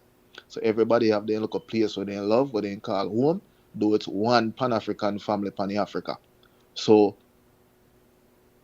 you know, the Hebrews through Abraham coming from Mesopotamia and these places, they were yet to fully settle then, based after the new culture and got everything while they might work and learn. They wanted a place where them could set up. Because even though they're in Egypt, you hear them work and build, but there was nothing to the taste of what them did have inspired through the concept what them have of God. So that was the promised land, and hence when they go there, them rise them kingdom and them city where them call Jerusalem. You know, city of peace, which is to basically express their concept of God, the way how them see things, you know, how them want to praise them God and everything. And that's how I see it as in that sense. So, when did Rasta become Zionist, my lad? Oh, I don't see Rasta as ever being Zionist. Because Zionist to I is a derogative term. And even Judaism is lending to a derogative term as well. I have to know the chronology or history of these words, because while things start out good in yesteryears, you know, time pass and things happen and things change, you know. Because Zionism, for example, is a thing where that was coined by non-black, Germanic, Ashkenazi Jews of Europe, you know, that according to their Holocaust that they experienced with the Nazi regime, with Hitler, they had this desire, because they're saying that they are the people of Israel and they had the desire to go home or find a place, because there was no place for them, you know. So they might look for a place, and through them say them are Israel and the people of God now, where them are go other than to say, oh, we want a promised land. And it wasn't even so much the promised land, they were just looking at a place that just happened to where it fall upon. Because there was other places that they were looking to go, Kenya, Uganda, and based off of the influence that a particular person and name, Rothschilds then, if you will, which was a banker, we learn how to come and, you know, collect up the gold and, you know, goldsmith and these things, and was managing the gold and became prominent, you know, the Rothschild family during the time of, you had Napoleon there with France, and when the Napoleon War was going on, and this man came to prominent within, you know, loans and these things and taxation from that, and became a big banker and prominent within even England and even the Americas, within call the Reformation, you know, when even the crown of England them were separating, or had a little issue there with the Catholic Church. And it brought a lot of Jews and other ones to the Americas to start a new life. And many accountants and bankers, said bankers, them will help count the heads of black people as chattel for slavery, get rich overnight and wealthy, and became very prominent and intertwined themselves within the government and the systems, the movers and shakers. So when it was time now, and what happened with the Nazi regime there, and you know, that particular one, Rothschild, wanted a particular land for his people, or to make his name to fame, being calling himself Israel, though it's a German, you know. And the British, basically, after fighting in the Middle East, they fell land with France against the Ottoman Empire that was controlling what we know as Palestine now. They basically beat out the Ottomans with the help of the Arabs, which would be the Palestinians, and get control of that land. And while the Palestinians then wasn't recognized formally as a nation, they basically granted the Rothschilds, which is the Zionists, that favor, and made them officially through the UN, I think roughly about 190 or so nations recognize Israel as a state of Israel. So they become an official recognized nation, while Palestine is still not recognized as such. So that gave Israel a prominent stand within power over the Palestinian them who pre-exist before them. And also the word Zionist come in, but you know, biblically there was a place in Israel that was called Zion, Mount Zion, you know. Rastafari, you know, through, you know, Revelation, different part, we know say Zion is a very, you know, high place, and all these kind of words and thing. We use it for romance it, and have of Zion as heaven, which is Zion is a form of heaven, because heaven just mean a place of like good and love and light and righteousness. Zion could be established anywhere, just like Jerusalem could be established anywhere, because a city of peace. Bobo Hill, for example, when King Emmanuel was reigning out in a Bobo Hill, represented at Jerusalem. King Lalibela of Ethiopia, that established the 13 churches of Lalibela, was in the mind state of establishing a new Jerusalem when he set up the Rock-hewn churches of Lalibela. So these are words that also have a title etymology towards what it meaning. So it's not this hard line. Yes, it could manifest, but it doesn't mean it's the one and the only. So I and I as Rastafari, because of the microcosm of a Jerusalem, the Mount Zion, which is within Israel, what we know now as Palestine, we recognize a holy place that will represent the whole of Africa. Because once again, so was it in the beginning. We know the Garden of Eden, you know, is none other than Africa, where all of the animal, lion, and elephant is. So we're not going to fool ourselves for a piece of land of Canaan and Palestine, which is now pretty much kind of desertish, very dry, limited amount of water, a whole heap of water if you get imported into Israel. Just we can plant even 2 crops and these things. So as a land, you know, it is not, it is a kind of a barrenish, dryish land, you know. So it is become holy land based off a scripture, the covenant between Moses and the Israelite to go into a land. But the Israelites fell out of favor with God and breached the agreement of the covenant. Hence, they went into bondage and scatter. So it was a breach of contract. So whether you are Israelite, or you want to use a line that with a Zionist, there is no claim to a 1948 modern day Israel. And even within biblical prophecy, at the New Jerusalem, you know, and the righteousness that's, you know, spread over the world like the sands of the seashore. So we not really deal with a microcosm again as the children of God, but we are go back to the ancient foundation, which the Israelite was supposed to be anyways, which is to represent a nucleus, microcosm of the faith and relationship, hence the Christ coming through the lineage as Judah as well.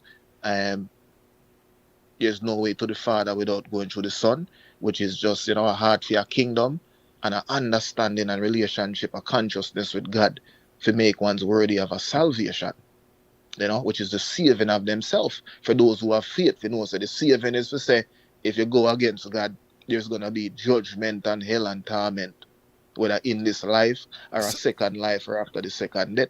So when I pray thee, so when you say Rasta now, who many claims to be on the front line, the taking side within what we see is unfolding before our eyes. Or you see that?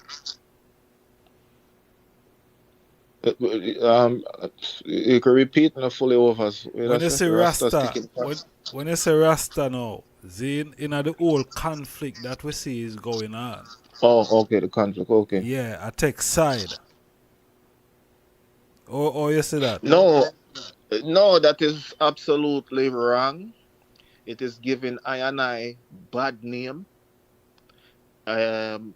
Based off how I see how they even position with that struggle and conflict there. Remember, the Zionists or the Israeli, they would claim say they are the Jewish or the Jews, and how the irony and ironic, them would represent Goliath in that situation, and Palestine represent David in terms of the post dynamic, because they are the ones that is the Johnny come lately to a pre-existing people, even though those people is not the original people. They would be of the similitude of North Africans we have seen in the Libya, the Mauritania and the Morocco. These Arabs were doing the Islamic conquest, was spread across Africa.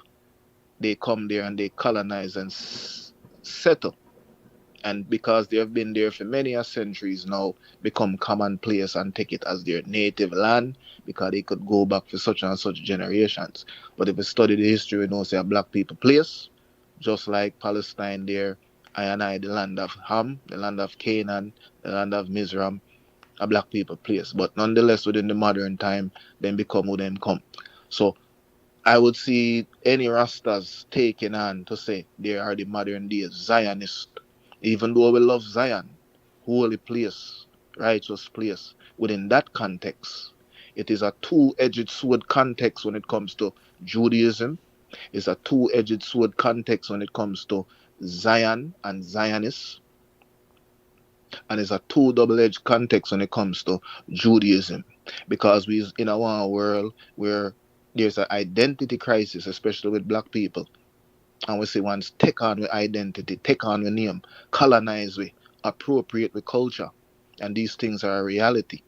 And when they do that, they take our names and they go murder in our name, tell lie in our name, claim white God and white Jesus in our name, So we couldn't align to that. Like, for example, I as Rasta, we are the Christ man and woman, meaning that we follow and have the faith of the Christ, like his imperial majesty, if you know, so the Son and the salvation and these things.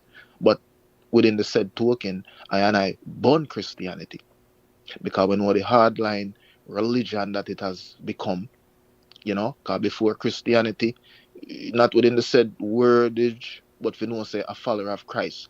That was not a religion in the first century, but that was a culture.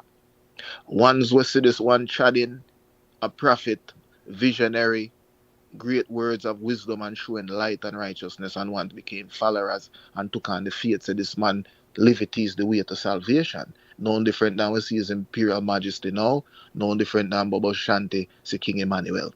And we take on that chat with the man, and we become what? We call ourselves after his name, Rastafari. We say we are Bobo Shanti, priest and these things.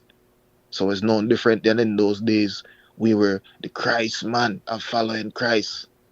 And then we know they said Roman them will kill Christ, hijack the culture, Constantine and the other emperors them and popes, and all of a sudden them become the head of Christianity, because Roman Catholic is the most numbers and most prominent Christian, And we see there is a split, just like how you have Israel and Judah split throughout the history and chronology, because it's all about the history and the chronology, you know. It is like a soap opera story. You can't go take 1 century or 1 millennia, because the chronicles of the Bible is over millennia. So various things happen over the millennium. People go the way, people scatter the way, people get hijacked the way, different race come in upon the people the way, these are people go mix with that over that. All that is going on. You have the faithful that is trying to hold on to the preservation of the original thing, which is a faith to an almighty creator.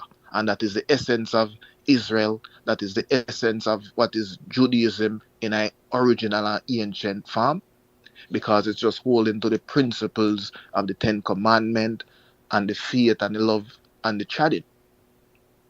But in addition to the Judaism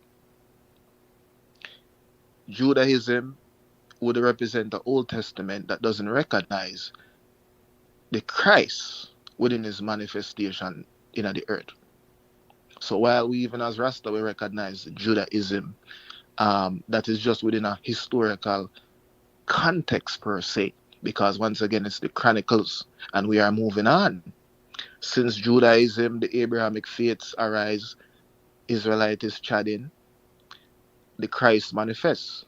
There is prophecies about a man to come, the Christ, the Son of God, the Lamb, with who will take on the faith. And as a result of that, that gave birth to what we know as Christianity. Before His Imperial Majesty come, Christianity spread from that time throughout the world. Bible get compiled, Bible make, Old Testament Bible, then the chronicles of what happened with the Christ books were made after that as well. And then you had now Old and New Testament that compiled together, come turn the Bible, which is a books with many books. And many of those books stretch hundreds of years. It's not a one-day thing or a one-week thing. Be revising, look back over, take in a one day, remove the part. Hence the program I did had the other day with the Ethiopian version of the Bible with the 88 books versus the 66. The English book, them and the King James, you know. And there's various other books with different amount of what them add in and take off based off of that. Whole heap of Bible, hundreds of Bible, revised, looked at, translated, and different kind of things. So within that culture, you still have ones that hold a naturalistic, spiritual faith. But over time, it's like the religion, dogmatic, in the sense of trying to organize and turn state. When the state align with the spirituality and culture, it usually turn it into hardline religion, you know, and in many ways used as a weapon for political gains, economical, fearmonger the people, them various things. Religion is used as a weapon and as a tool. I think more in the wrong than even in the good. If you check some of the history, because it's Christianity that helped enslave I and I. It's Islam that helped enslave I and I.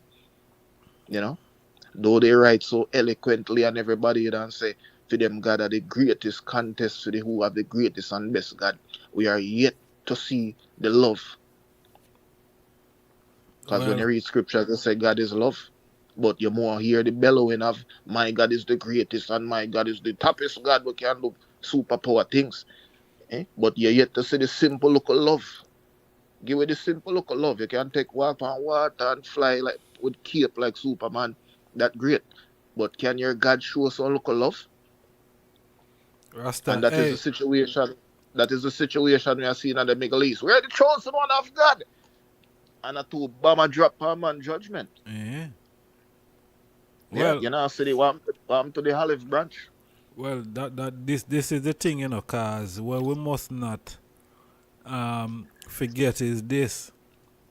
As I did a reiterate a while ago that you know, Christianity and Islam is, you know, two of the two biggest slave masters and atrocity against African people and human rights within, you know, the history of humanity, Islam and Christianity, in terms of the Arabs and Europeans, because the Arabs claim Islam and European claim Christianity. Zin, and what we are see today now is no different from the Knight Templars them at the time, a fight with them said Arabs bridging there in other part of the land, if you take over Jerusalem. Yes. So because we see how that specific land has affected the world, because all of us now, against our will, have become religion. Spirituality, we're born spiritual, we're natural. We just maybe lose ourselves and even sell out with one spiritual self as spiritual beings manifested, and we can't get turned into calcified, hardened religion, which is dogmatic. And it's these religion people where we see we have the mind, part of the mental slavery. Within the Western world, there is literally a slave Bible. To honor thy slave master and don't rebel, to keep squat down rebellion. And today, as Rasta would not fight for justice and want to speak up for justice. And if you're there in the UK now, you don't got Prince Charles or King Charles, pardon me, the third or whatnot. What is his fate? He not going to say he's spiritual. He might go say that he's a Christian, he's a Protestant or something. If you go ask Biden now of the Americas, the black people get shot regular. And even before that, whatever president or that, you go say, what faith are you? Like how you rule and manage over we as a people. He might go say I'm a Christian. If you go ask Andrew Holness of Jamaica there, bro God, with all of the Ray and Tay were going, we are not like, and when you say Andrew are going, man, you not believe in no God, man, he might go say, God, I go to church every Sunday. He's a Christian. True. So all of them is gonna say that them is of a Christian thing. I don't really experience living in a Muslim country, but I would imagine it's the same for the Ramadan country then. Yeah. And we experience that through colonization, force, gunpoint, convert or die, convert or suffer. Yeah, and the Pope them, Leo them and all different other Pope them come send their pirates to come catch I and observe the man them have any wrongdoing. Because the African is subhuman. So you don't have to worry about no sin when you come put African in a bandage. Sin for what? All they want to deal with the human being, next Christian you swim. And it's the same with the Mohammedans them. If you're not enslave an ex-Muslim, then it's fair play. Hence, you have the Moors, the Muslim black Moors of Africa, where some even convert because, fear for them life and all that. But when some of them even go to prominence is what? They know say, I is Muslim, so they do not recognize race. It's fair game to catch two Bantu, another West African, another African, Sudan, whatnot, and send them up to Mecca and other places for servant and slave. And take a woman them by force, said we, and breed them out and force them into Islam. And that is the written history. It's not my personal opinion or nothing. That is the history when you study, the history of these religions. That's the history, my lord. It's nothing that I make up, I can give a test to that. I will talk and say this on any mountain, any shore, any nothing, because I didn't write any books. And I didn't have to go to no special lock and key to find some special hidden history. These are the things where they put big and bold. There was a saying to say if you want to hide anything from black people, you put it in one book. Now when these guys tell the truth on themselves and document it, all you have to say the way they're so prompt in themselves, they're like, I'm here the ruler. Put that, like they're proud of it. Yeah, man. put that They in could our care book. less. So you can read it and say, "Oh, you're wicked and you didn't do that." It's like, so do something about it, you know. Yeah, man, I made that me proud of it. Do something about it, you know. I'm surprised even they go learn to read a book for even know say me they do these things. Yeah, there's no shame in that for them. They're proud of their history and their legacy. We of conquerors, as pirates and invaders, and masters of other people's life and destiny. And these are the reality where black people now want to wake up to. Yeah, we don't live in our nice world, even though sometimes we want black to do things. But we don't live in this nice world where everybody want to claim God, and for them God are the greatest, this or that. It's a forceful world. It's a wicked, murderous world in a lot of the cases. And we see what going on in the Middle East. And Rasta need to leave that alone. Honorable, I just started to see a post a thing with Ziggy Marley there, and I was just like, may I have off the Marley them a certain degree. And no said Ziggy Marley did have him Israeli wife and all these things. Fair game, brethren. I want free to go with whatever race him want. That is a man's prerogative. My issue is then when I want claim a certain faith, you know, and then take on certain actions that is hypocritical of that faith. That's when me have to turn up and talk the truth that I know, or say no, because it's not just what he does as an individual or any other ones where as Rasta and go support that thing. That is affecting back we as a collective, we as a black African conscious movement, and what we are trying to achieve, you know. And we are standing for Africa, we are standing for fair rights, and who them defend is not clean. Them not clean, them have dirty hands as well in terms of what the injustice that has been done to black people. You know? So the most I could say is stop the violence and stop the war. But that not means so we're not going to call out and point out those of aggression that transgress against I and I black world and black African people. Because that is justice.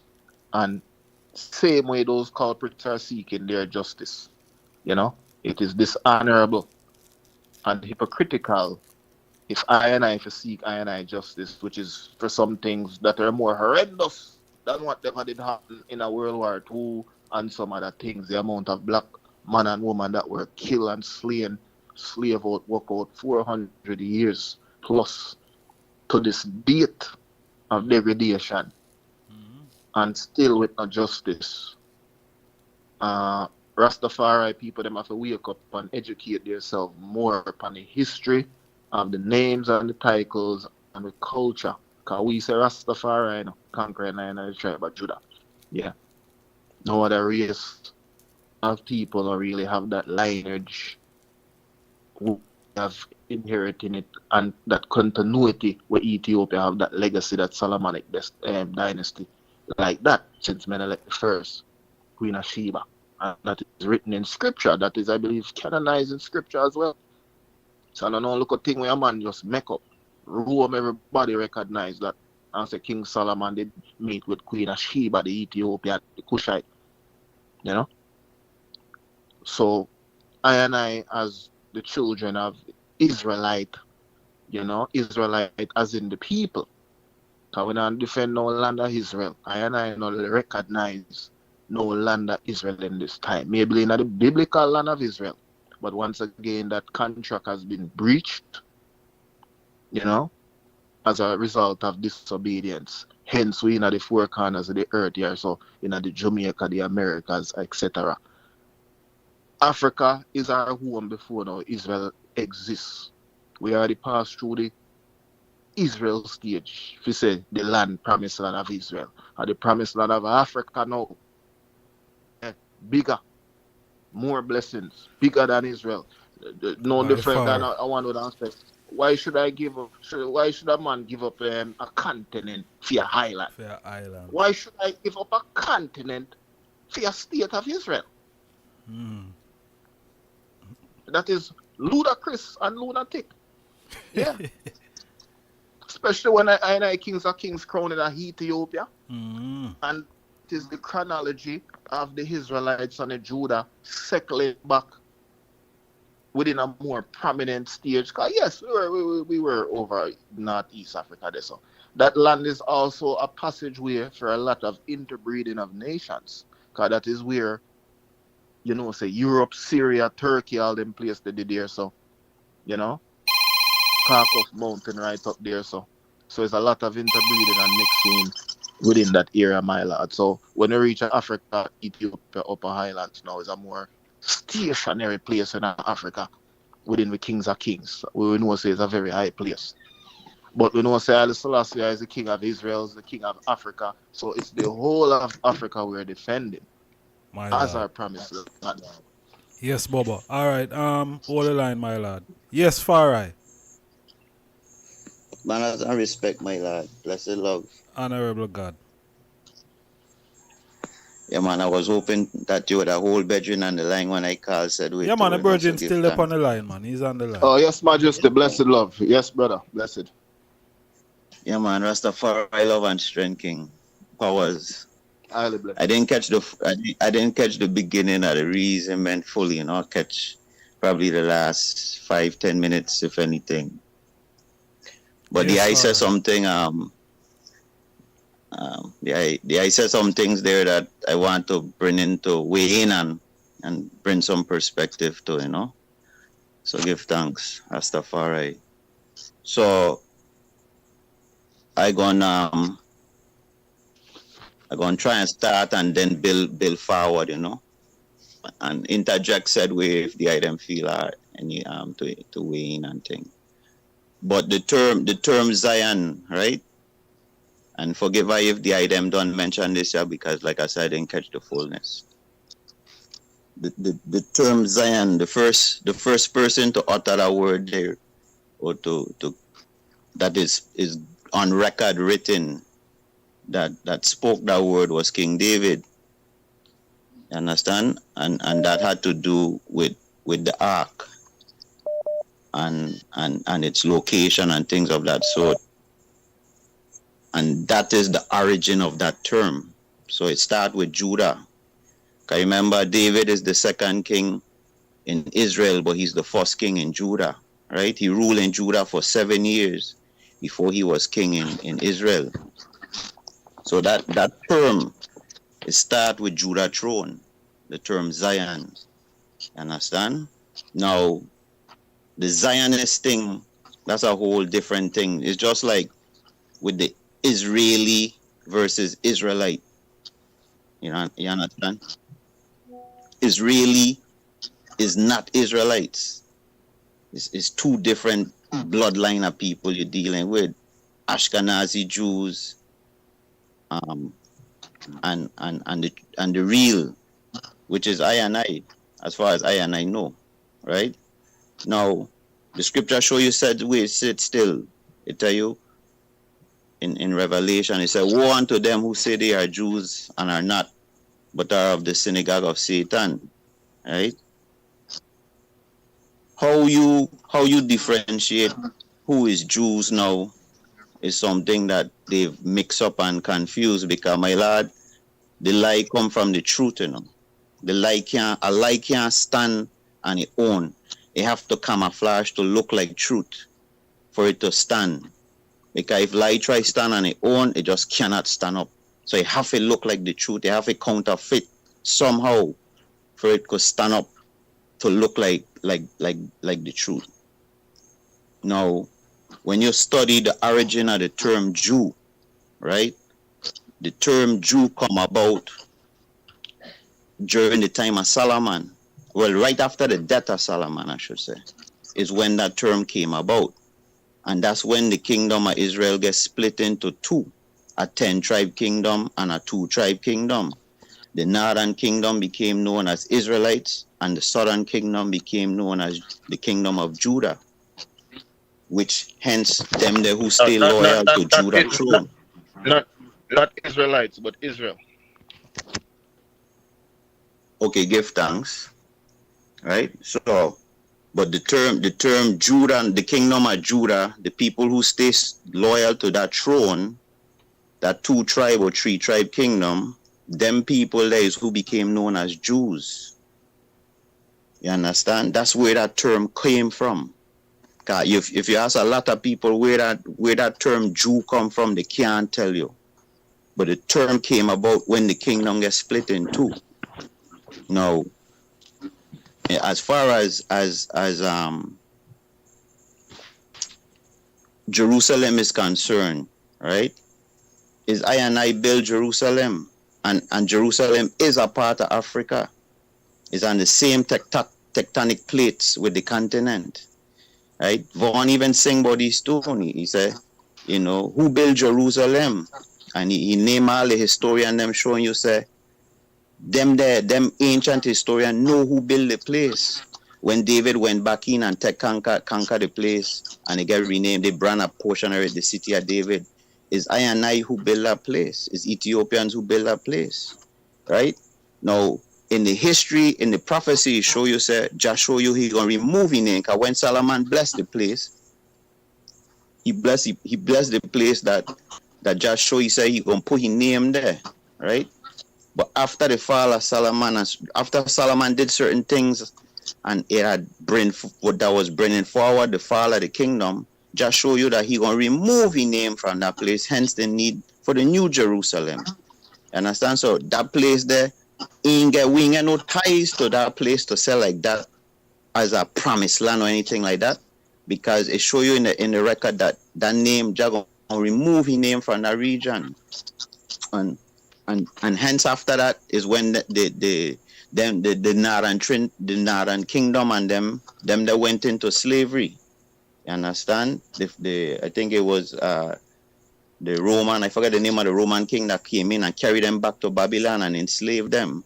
All of that happened, and the thing went down. Now, how you don't know who is the Jews today and who is not is easy, because going back to the history again now, you just got to go in and find out where the term came about. The term came about with those who was loyal to Judah throne.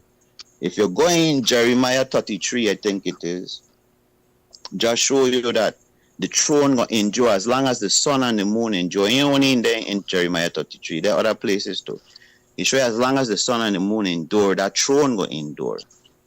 So whoever it is loyal to that throne, which is Judah throne, is really who is the rightful Jews. I and I is known as Rastafari today. We don't carry that title as Jews no more, but we still loyal to that throne, which is Judah throne. So that is where the counterfeit and all of that, they come in with these people claiming a heritage that's really not their own. You understand? They come in and they claim a heritage and a history that is not their own, and carrying on with certain practices and things that is really of I and I. The scriptures show you that the Israelite them is the children of are you not as the children of the Ethiopians? It show you so plainly. You understand? So it's really I and I is the root of all of this thing. Now, as far as Islam is concerned, now all of these things is still true I and I again, you know, because when Israel was, I mean, when the religion of Islam was being birthed, they show you Muhammad and the followers that he had, they was going through persecution in Mecca, where they said they started the thing. Them there get word that if they flee to Abyssinia, there is a king there that will receive them, and they could take refuge in there, which they did went up. The followers of them went up in there, and they did take refuge in Ethiopia. You understand? Which make Ethiopia and Harar and certain other places sacred regions, because in them early stages, them places they went in till their persecutors went up into Abyssinia to tell the king to send them back out. And he heard the two cases, and after hearing it, he decided to allow them. He decided to allow these ones that they're in there to practice freely inside Abyssinia. Them ones who came forward, they went back wrath and was vexed because they was expecting them ones to get cast out. It is, I think it was probably about 2 years ago or less. I think it's the Turkish government. They went back into Abyssinia and they rebuild the tomb of the king. I think it's Izana. I ain't sure his name, but the Turkish government send money and they rebuild a whole the tomb of a whole king that they'd allow them to come up in there and to practice their faith freely and things like that. So these things is all out of I and I, my lad. But I give thanks to what I was saying too, because His Majesty show we what religion has become, which is corrupt. And these things is no longer leading people into liberation, mental liberation. It come like it's more like of a bandage, and people tying themselves into something that not really bringing about a transformation the way it's supposed to. And I as a nation, as Rasta people, like the I was saying, should we get caught up in these things? I would say no, we shouldn't get caught up in it, my lad. I just are. But wrong is wrong and right is right. And if we see wrong, we can't call wrong right. You understand? We have to say, what happened there is just straight up not right. You understand? And on the other side, the man who bullying is still not right neither, but it's not for I and I to get involved in these things as far as I and I cite it, my lad, because that they don't truly concern I and I, real talk. That's not really truly concerning I and I. But the reality is, we ain't gonna see wrong and don't say that is wrong. Well, you understand? If we say we and moral people, we gonna condemn it. Yeah, well, me hear what you say now. Me hear what you say, and me agree with most of what the I say. Well, everything up to this point here now, where you say we call it out. I don't believe say we have to call out anything, cause watch out. In a Jamaica, in which me know the I know this as well. We have a saying where them say ear and blind and see and deaf. You know what that mean, my lad? Yes, sir. Yes, sir. Zin, so it is absolutely no concern of ours. You know what I mean? No concern of ours, because listen, people ball out for how much what them go through, and people been compensated for what they have been through. Now, we have been through the sub-Saharan slave trade, and we have also been through the transatlantic slave trade, my lad, where this is not a couple thousands of people, this is millions of African people that was slain, murdered, my lad. Zin, true. And no one has even said, boy, them people that deserve a justice. Zin, no one is only we as said, boy, we deserve justice, and we deserve compensation, and we deserve reparation, and we deserve to be repatriated. It's only we alone saying these things. No other nation in the world upon the earth, Zine, are defending this cause but us. Zine, so this show, this does show us we not get involved in the devil when the devil and demons are fight. That is not God problem. You see? Yeah, I would say that is not wisdom, and I would agree somewhat to what the Adrian said, but more leaning to what you said, Honorable ijahstar, because yes, we have to call it out, but I would highly recommend it. Any listeners out there, call it out in private. Call it out because we know it depends on the radio, it depends on the news, TV, all of the, outlets them out there. So the children might see it, experiencing it, and they need to be vigilant and aware of what's going on around them. So in the house, while at dinner time, discuss it, with the children, then what's taking place, and denounce the injustice, not to pick a side, because the only side I pick is the right side, which is I side.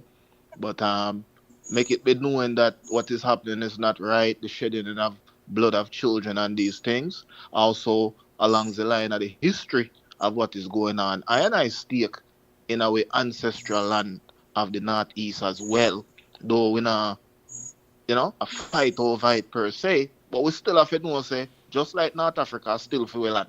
We're not top say so. It doesn't matter if a man did take that from 1,000 years or that, Africa that not stop say so. But we can't afford to get ourselves caught up because what? It is not a simple matter.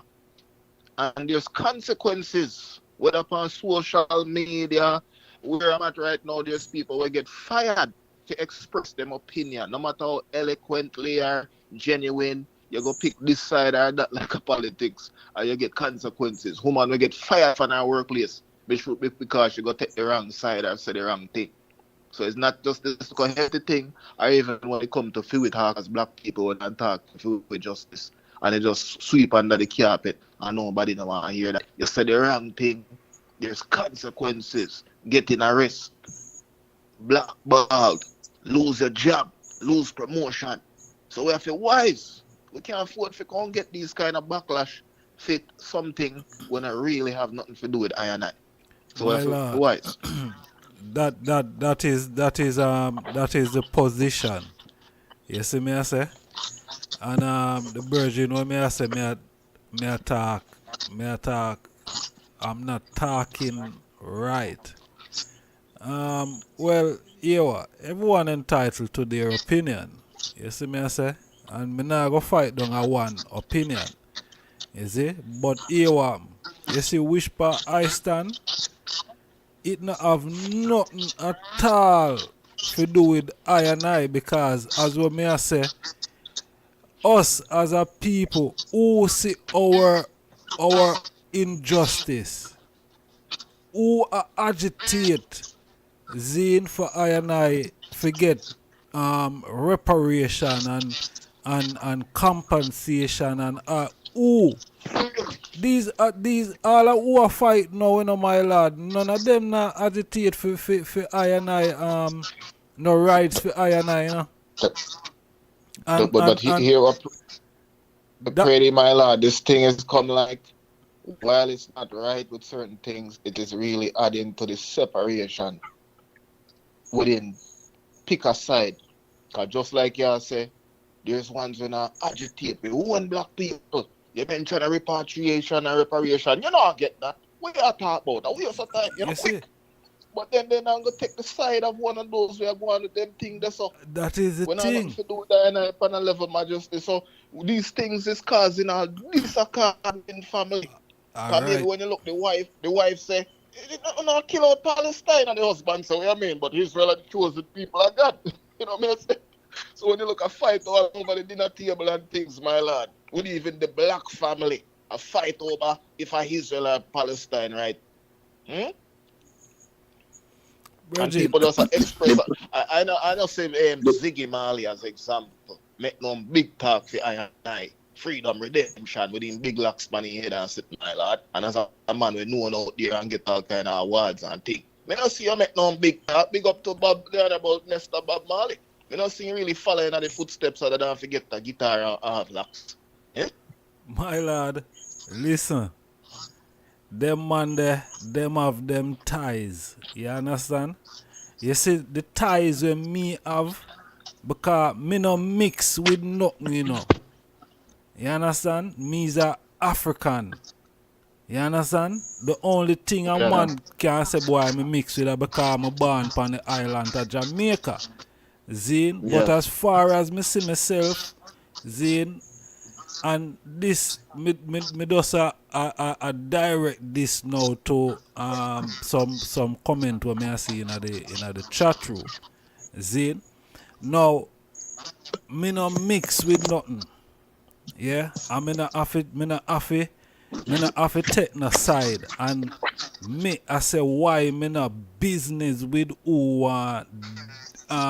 demolish or annihilate.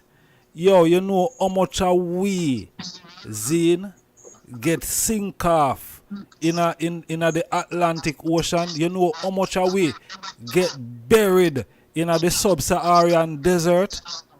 And me must take a side. Listen, the only side when me I take a Africa side, Ethiopia Africa side right now, the only side when me I take. You understand? The only Not so. side. So you see, if I want to call me hater for that, yeah man, call me hater.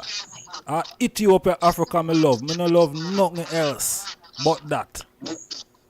I see them have My to lad, update the great. why will add into this here, right, King? All of this here is part of the fulfillment of what have to happen, you know, King. Through what they do to I and I, you know, Father. Yeah, judgment have to reach them. Yeah, Judgment, man. boy. Real talk. talk, That's why I go on. That's really why I see how the thing playing out right now. You understand? And as far as like the reparations and certain things, my lad, really and truly I feel the nation really does need to stop hate itself. If I and I stop hate, the hate among I and I, you understand? Everything will seal up fast and quick, you know. For I and I as a nation, you know. It's just the internal strife I see and the disagreement and the infighting among I and I to be the stumbling blocks. Why certain things ain't fall into place yet, you know, King. You understand? True. That I see is the challenge for I and I as a nation right now, is to just cease the infighting and just more black love, more black power, more black upliftment. You understand? Real talk. That's really what I see lacking among I and I as a nation. We still striving. And like you said, we're paying attention to other people's business when we should be just focusing on I and I nation and building I and I self and I and I future. And the future of the community will come in, which is the youths. That should be the focus of I and I right now as a nation of people, is the generation will come in. What do we have in place for them? And what do we have prepared for them when they really reach and grow into them position? Because when you watch them people who are fighting, they get nothing in place for the youth them, you know. Nothing they don't put in place for the youth them and have certain things. So when they reach certain age, they could just take over and run things. You don't even have to study things. Right yourself while we there in the VI and stuff. The Arab them own enough things out here. It's pure Palestinian over there in the VI. 100 billion President Biden pledged to the whole conflict going on. $100 US billion, fam. Yeah, and him would have never said him a go get the black American them a penny out of that for reparation. You understand? The American them, the black American them, they over there talk rubbish. You understand? And look what them president do. Them president care zero about them. You understand? And we must care. Man, no go. And he's following in the footsteps of the so-called first black president Barack Obama, who never cares zero neither. The first biracial black president. Yeah, where Kenyan black father but in white American white mother. And he never see him really do nothing for black Americans. You know, but what I say the first black president, conflict of interest. And it's funny when you have a lot of the time these kind of multiracial, biracial, my lad, they talk a good black game. But when it comes where they're putting their energy and which side them take, it's always the non-black side. Because even with the Ziggy there, it is a talking about black culture coming under Bob Marley, name to fame off a certain black rights or that, you know? Locks and thing where we know say a dreadlocks, Rasta vibes, my lad, and you get famous. And when you're done, tomorrow people. When you're done, when the smoke clear, a white Israeli girl you go pick up, bedroom. Tomorrow a white Israeli girl you pick up, family. And a whole study Marley family, there might be a white girl in Ghana family. Like, what is the problem? You know, I love black woman. Tomorrow people. A black culture, and a reggae, a black culture, and a white culture, you know. And a black and a reggae music, Jamaica, you know, when you look at the name to fame, is out of reggae music, certain local feel-good black songs, the freedom to say black within that sense, my lord. And when you see what the man them go select, after they encounter millionaires at that, and then legacy when they leave, is to go get right back to the European peoples, them kind of vibe. And just this one point, when I add before the other man jump in, the honorable mention, the Bible quote there, more than like those in the comment sections for this. The Honorable mentioned or quote the Revelation, they will say, even though they are Jews, but they are not, but the synagogue of Satan. Nowadays, they hear the rise of black people claiming black Israel and we are the true people, more than ever, right? So if you already have some white Europeans say that them are the Jews, get big money and I get the so-called promised land of all of his Jerusalem. And which one are we at the synagogue of Satan? My lord, so simple, a simple thing, my lord. It's simple thing. So when I wanna say, boy, the Christ stand for human rights, I totally agree with you on that, because it's not everyone round here is human. You understand? It's not everyone round here, whether on the planet here, are human. Zin, a certain of us is human. If you want us to get in, me I gonna do a video on that, you know. I'm going to do a video on that. You understand? So the confusion about human rights, them people ain't defending no human rights. You understand? Them people ain't defending no human rights. I would put in a request, my lord, for Taiko to say, if black people are claim Israelite and European are claim Israelite, more than like to know is who's the real synagogue of Satan. Because the Bible says somebody is synagogue of Satan. You know? Exactly. Who is the real synagogue? And you have black people who are different Middle East and not different Israeli. It's Gimali, right? Who is the synagogue of Satan? The Honorable don't say already who were faithful to the throne of Judah. We know say I and I as Rasta were faithful. I'm totally in agreement with that. But outside of that, the other ones kind of everybody will say Israelite is Rasta or Judah kind of thing. So we know the Rasta culture where we stand for His Imperial Majesty all the way and the Solomonic dynasty and the world, Ethiopian chronology and history and everything. But in general, who is the synagogue of Satan? And what kind of judgment or what kind of things should happen to the synagogues of Satan? But let me ask the synagogue of Satan. Should I and I be crying over the synagogue of Satan? Yes, Farai, come in. Yeah, so the item thing, the thing as simple as just black and white, my lad, or is it deeper than that? Is it just a racial thing that, you know, we're dealing with different ethnicity and race that is causing the problem, or is it something deeper? No, man, it deep on that, man. It deep on that, you know, because watch here. You see, the color thing, you know, is a recent thing, you know. This and I just what they are this colorism thing and this prejudice thing coming in, you know. You see? But I, Zin, who is African people, which is the first people, first human being on the planet here, Zin, everything else are some genetically modified thing. Zin, hybrid. You understand? And me, I make up these things. These are what is out there. Yeah? But me know say I are the human. So is I and I rights, I and I defend. Zin, I and I human rights, where them steal, where them rob. Zin? So I and I if I defend the synagogue of Satan, make the devil and the demons them fight. Zin, and annihilate themselves, because once the demons and the devil annihilate themselves, the planet will be a safer place. Yeah, the most I have them in derision, you know, confusion. The thing said, evil gonna slay the wicked, you know. Natural. Evil is what have to slay the wicked.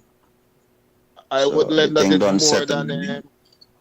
I would say it's more than color family, but color play a large percentage.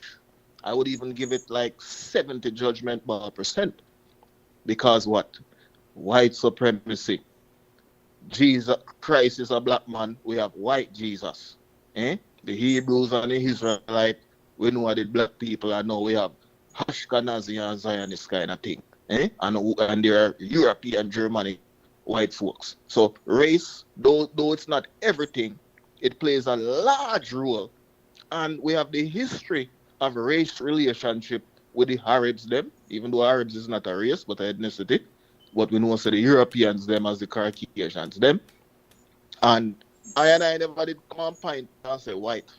And them come to Iron Island and point and say Niger, Negro, Nigeria. And them first come label and say black and say no good and put themselves on a pedestal and say we are white. So them come with them kind of things that they differentiate based off of skin color. I just work with the dynamics with them set. So them start it and I finish it as the honorable black race, Mother African, Ethiopian black people. Yeah, man. RASTAFARI. I get black ones claiming there's white sovereigns, you know. So it's you could look at it, you know, and then when man watch, you know, we pay attention to things His Majesty do. His Majesty bring enough Europeans to build Ethiopia said way still. You understand? He had once come in and help build enough different industries to show the Ethiopians and what go on till they can learn and take over the thing said way still.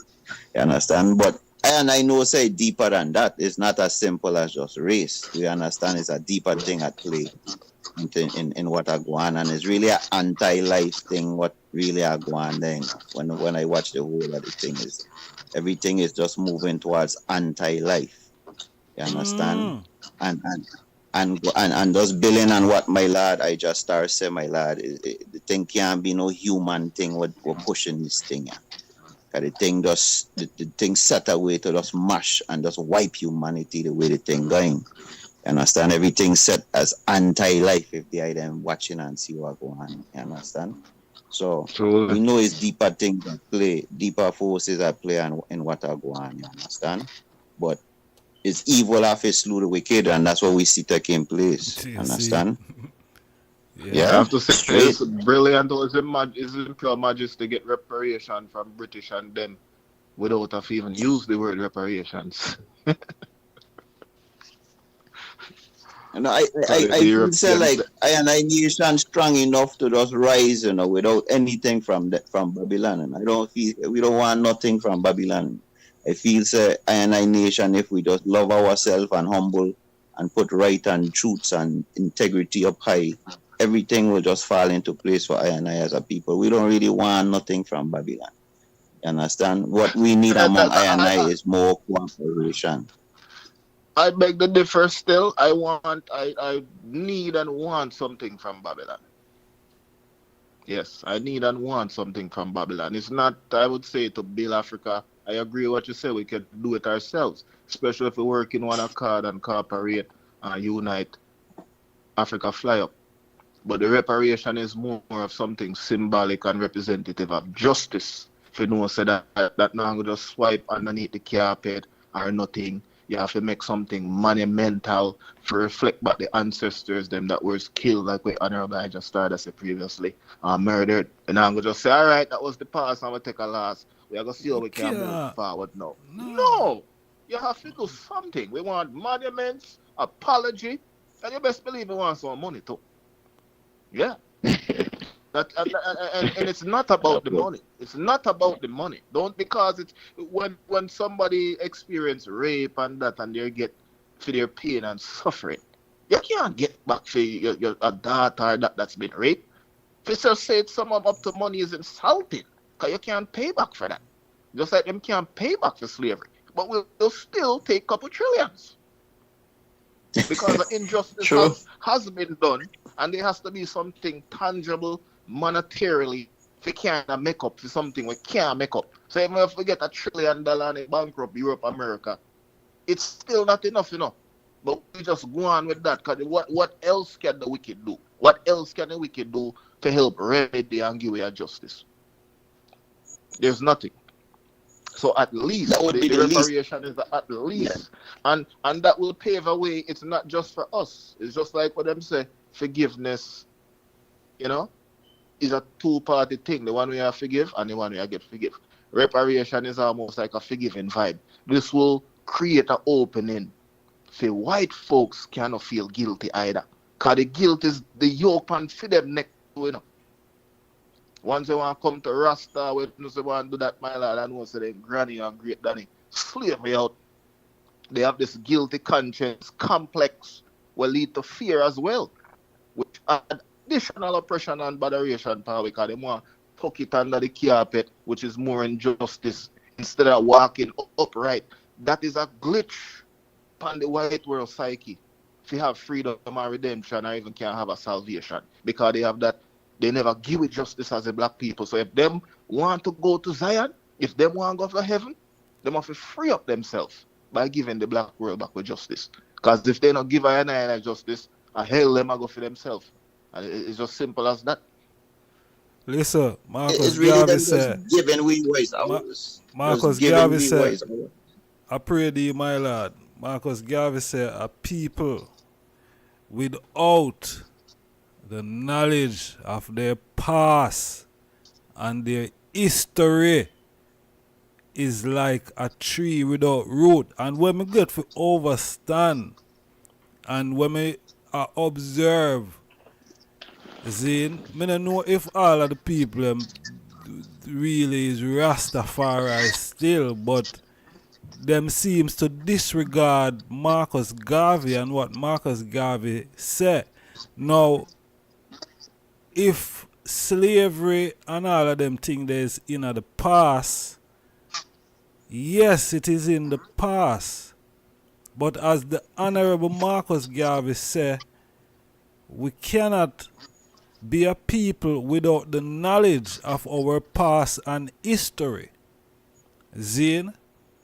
Because we past and history have a lot to do with how we future are going to shape. Zine? And right now, if we're in the future, believe you me not happy with this future. Yeah.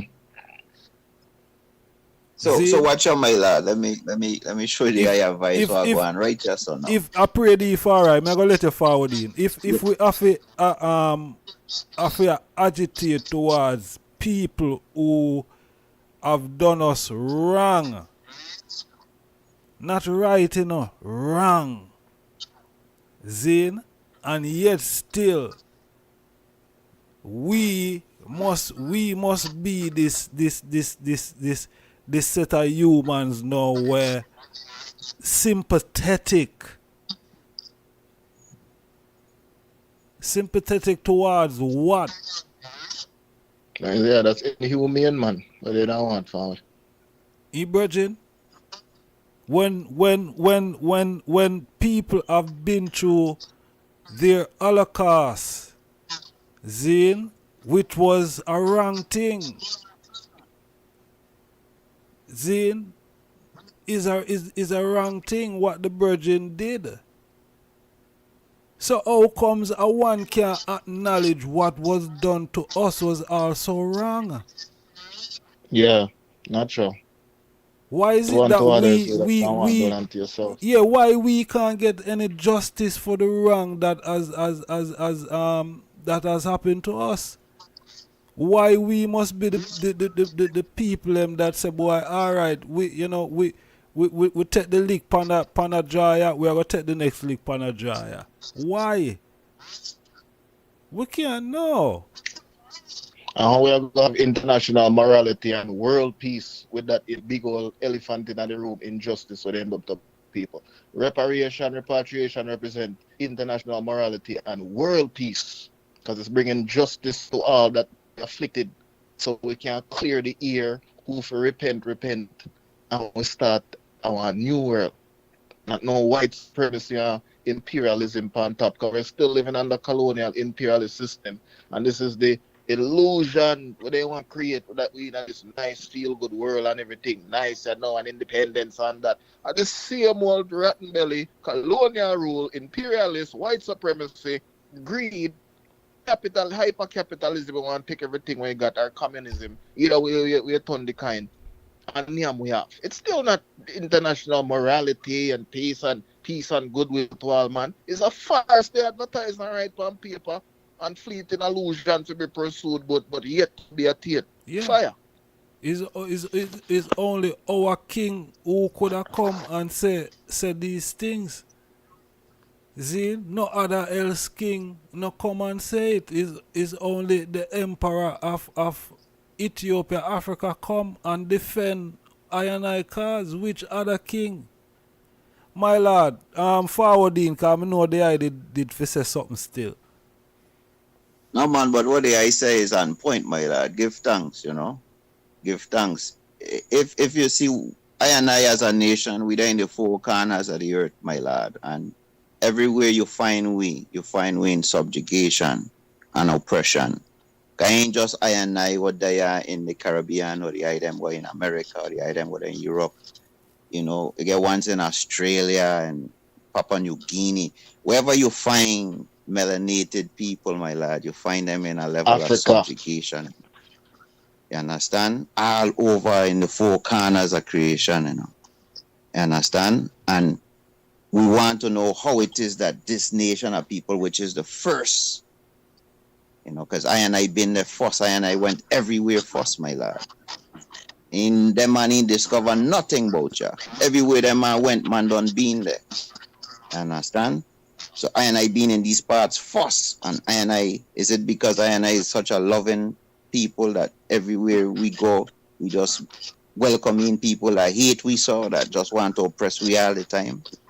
Understand? But what I was going to share with the VI, my lad, is just to show you, like you said, for acknowledgement now.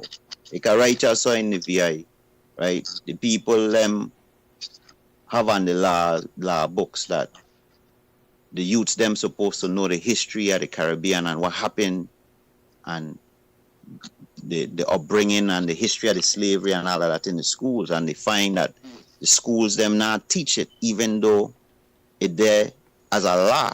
Right? So the man end up carrying the government to court, right? So that to force the government to start to teach the youth them the history. In the court, the government is still trying to claim that it's teaching the youth them the history when it's not, right? But here's the heights that I cite in the whole situation that go on. The people are funding the education system is the oppressors, and they will never allow the people them to see them as oppressors. You understand? So the thing set in a way where they funding it to teach what they want to teach to the youths them, which is to condition them to continue to grow and come up to be servants in the system. Yes. You understand? Yes. They ain't want the youth them. If they show the youths them the truth, the youths them gonna see them as real, like what? These people is been committing crimes against humanity for a long time. So they know this. So they refuse to let the youths them see that history there. So they're doing everything in their power to refuse it, to see it. So going back to what I was saying, wanting anything from Babylon, you know, my lad, because they know what go on and they manipulating and puppet stringing the thing in a way to make it look like they come like smiling with I and I really and truly when they really have different plans. You see the face, but in the heart is a whole nother thing what I go on, you know. It's pure plastic smile and things what they upon them face, but in the heart is a whole nother thing that transpire. True. You understand? So we have to get to the heights to realize like these people ain't gonna never want to see I and I. If it's up to them, we're gonna things nothing now change. Because in these parts is them, in these parts here is paradise for them. For I and I what they are is pure oppression. Listen. You understand? My lord, may I tell you if we abandon even this judgment ball, I ask these guys for anything but even reparation and these things. As much as you would have like it, yes, and rare, but the reality of the situation is, you know, Zine, as the item said earlier, you know, if we can come together, you know, the thing done, you know. We don't need really nothing from nobody, my lord, because you hear what the Virgin said earlier upon the thing. There's about 11 11,000 minerals, Zine, and one country alone of 2,500 of them minerals. They are alone in Africa, my lord. So which country outside of Africa attain these things? We don't need them virgin. May I tell you, we don't need these guys. We can survive. You see, just like how we've been surviving, we come out of slavery, Zine, and we survive in Africa. I survive. We don't need them. What we need is organized and centralized unity. That is what we need. We don't need them guys have to do nothing for we virgin. We have enough knowledge. We have enough intellect. We don't need no dead paper money or nothing from them, brother. You understand? We can do it ourselves, just like how we've been doing it. We've been living and surviving. We don't need them. What we need a unity amongst ourselves as black African people in the diaspora and pan the continent. That is what we need. We don't need them guys. Them could have keep them money. The Virgin say where them take out of Africa peanut to comparing to what Africa possess. I still would somewhat disagree in the sense of the dynamics of the relationship with Africa and black people with the European. We are too intertwined. Their monetary system, economics, everything is intertwined. Africa now is heavily indebted to foreign nations. We require payment back in them foreign currency, where they wouldn't even take some of those diamonds in some of the case as a swap. So the dynamics, may agree within the ideal of black people uniting and all these things, but on a practical, right now we say what we say. But when you look, we have to go and we work or do a business. What we are doing for? To go earn whatever funds, whether in a VI, Virgin Islands, UK, Africa, wherever we're there. Once they're Africa, them have them currency, a US, Euro, and pound is the perfect of choice as currency, and now blending to cryptocurrency, which is a new system where them are come with as well. So we are so intertwined mentally, everything. It sounds good, but to me, it's not practical. We didn't get out of the tentacles of Babylon. But me now say yes, it is needed for us to unite 100%, because it's not going to happen overnight. And in the meantime, we still need to put food on the table. We still need to can jump on a plane. We still need passports. The system as is still something we have to work with and transition out of the evil white world. And more than anything else, than money and whether the diamonds and minerals within Africa, African and black people need a spiritual revolution, which is more than even physical and cool and these things. Is a spiritual revolution, which is to break the chains of mental slavery and come back to a black unity, black African myself, recognize the blackness. Africa first. Find way to solve its own solutions like the item is leaning to panda level there. But on a practical level, it is a transition, because we don't intertwine up in the octopus of the foreigners them in a Babylon. We don't have to even go to them. They're coming to us. Them dear Africa. Probably even more than we, as even diaspora. China, India, and Arab is in Africa more than I and I. True. I agree, King. A spiritual revolution is needed in I and I house. You understand? Amongst I and I, and the question is what is that gonna bring that? How do we find our way into that binding ourselves together in a one black perfect love? You understand? Because that is really what Africa need right just now. You understand? And every time we start to make moves in them direction, them man come molest or assassinate or do whatever it is they want to do to disturb the progression and the movement of the thing. What Gaddafi had in mind for Africa was a great plan. You understand? What Gaddafi, if he could have implement what he had envisioned it would empower Africa to be the most powerful economy in the world. Understand? But you understand what happened? True said he had the vision and the plan, them man come in with military and just overturn his whole country, whole government. So that's what we've been seeing happening. I bet you if it was an African that was doing that, a real human that was doing that, that would have never happened to him. If that was a African, the same attempt that him attempt, if it was an African that was doing that, they would have never done that. Why you say that, my lad? I don't understand. Like why you say so? Because him is not no African.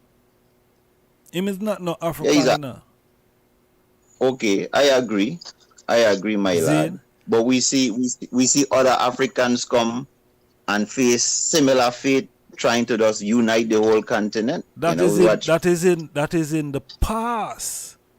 Zine, them thing that happened in the past, yes. But them would never dare to attempt that now.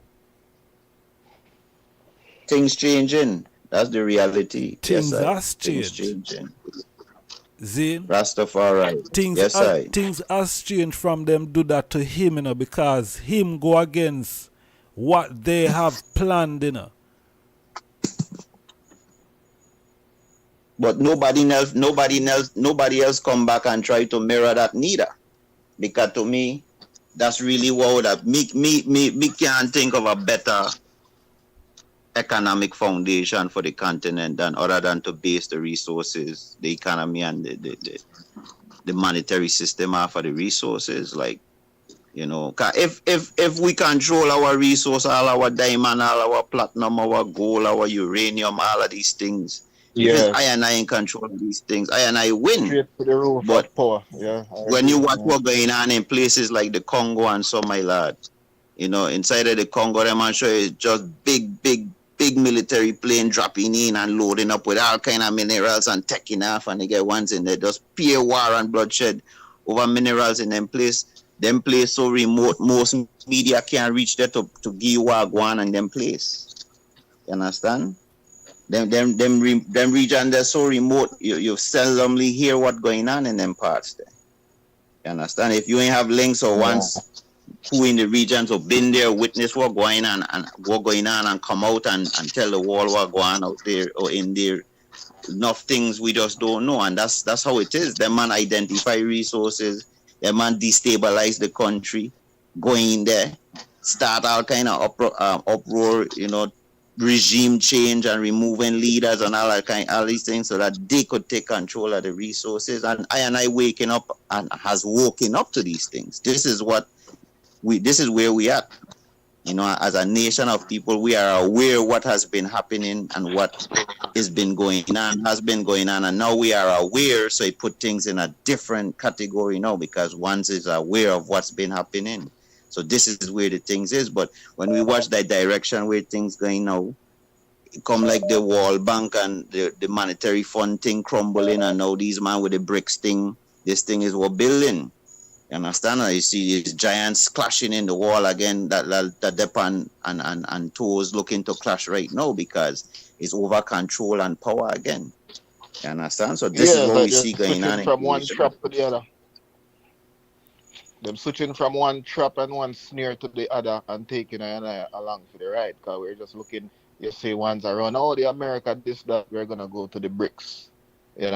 So African is not taking a power position within anything. It's more just who's the highest bidder, and going can give him the better deal, which makes sense in the short run, but the long-term goal of a black power is not really that clear. And the spiritual revolution, I see one of the setbacks to that, Majesty, is the strategy and the approach. And it's already been done in the past with the Universal Negro Improvement Association, Red, Black, and Green, with the Honorable Marcus Mosier Garvey, my lord. And that is, for me, bar none, that is what needs to be erected and revived to its full status of how it was in the 1916 and those kind of times, because even though Rastafari is the spiritual culture of knowing the Godhead majesty, we see the evidence where still an ionized Rastafari never going to stop being a Baba Shanti Rastafari. But within the greater good of the nation, you know, it has to be at a more fundamental level. And Marcus Garvey was more lending to a more Pan-African, the fundamentals of the race, which is black and Africa versus Solomonic dynasty, Selassie is the Almighty, and we walk down that path, and it's good because it's the path of right. So give thanks to who find those paths, and Rastafari is a Pan-African as well, and it's supposed to represent that. But if we can't have the humility to come off our high horse as Rastafaris and look to the greater good to be more cohesive, while still being Rastafaris with the black brothers and sisters, by looking instead of through a unique and peculiar individuality as Rastafari versus the fundamental collective of being black African. Just like we don't have the Israelite peculiar unto God. Great, we have Israelite, black Israelite, so what? What happened to the whole black race? Yeah? So the whole black race has to be on deck. So we want a strategy and a movement, not putting away the Rasta, but we want to put the ideal that's going to bring forth that unity. Where we say the isolated, narrow pathways is not bringing that. We want the fundamental from use black and African. If you are this or that, or you're black and you're African, you're just different African power. Plain and simple. I don't watch if you're a Rasta, I don't watch if you didn't know God or don't know God. If you're black, defend black power and defend black Africa. Me comfortable with that. If I want to find Rasta, that is within his own personal journey through earth. But for no one can say black African power, I don't business your creed or your religious background you come from. If you put black and Africa ahead of Islam, we can talk.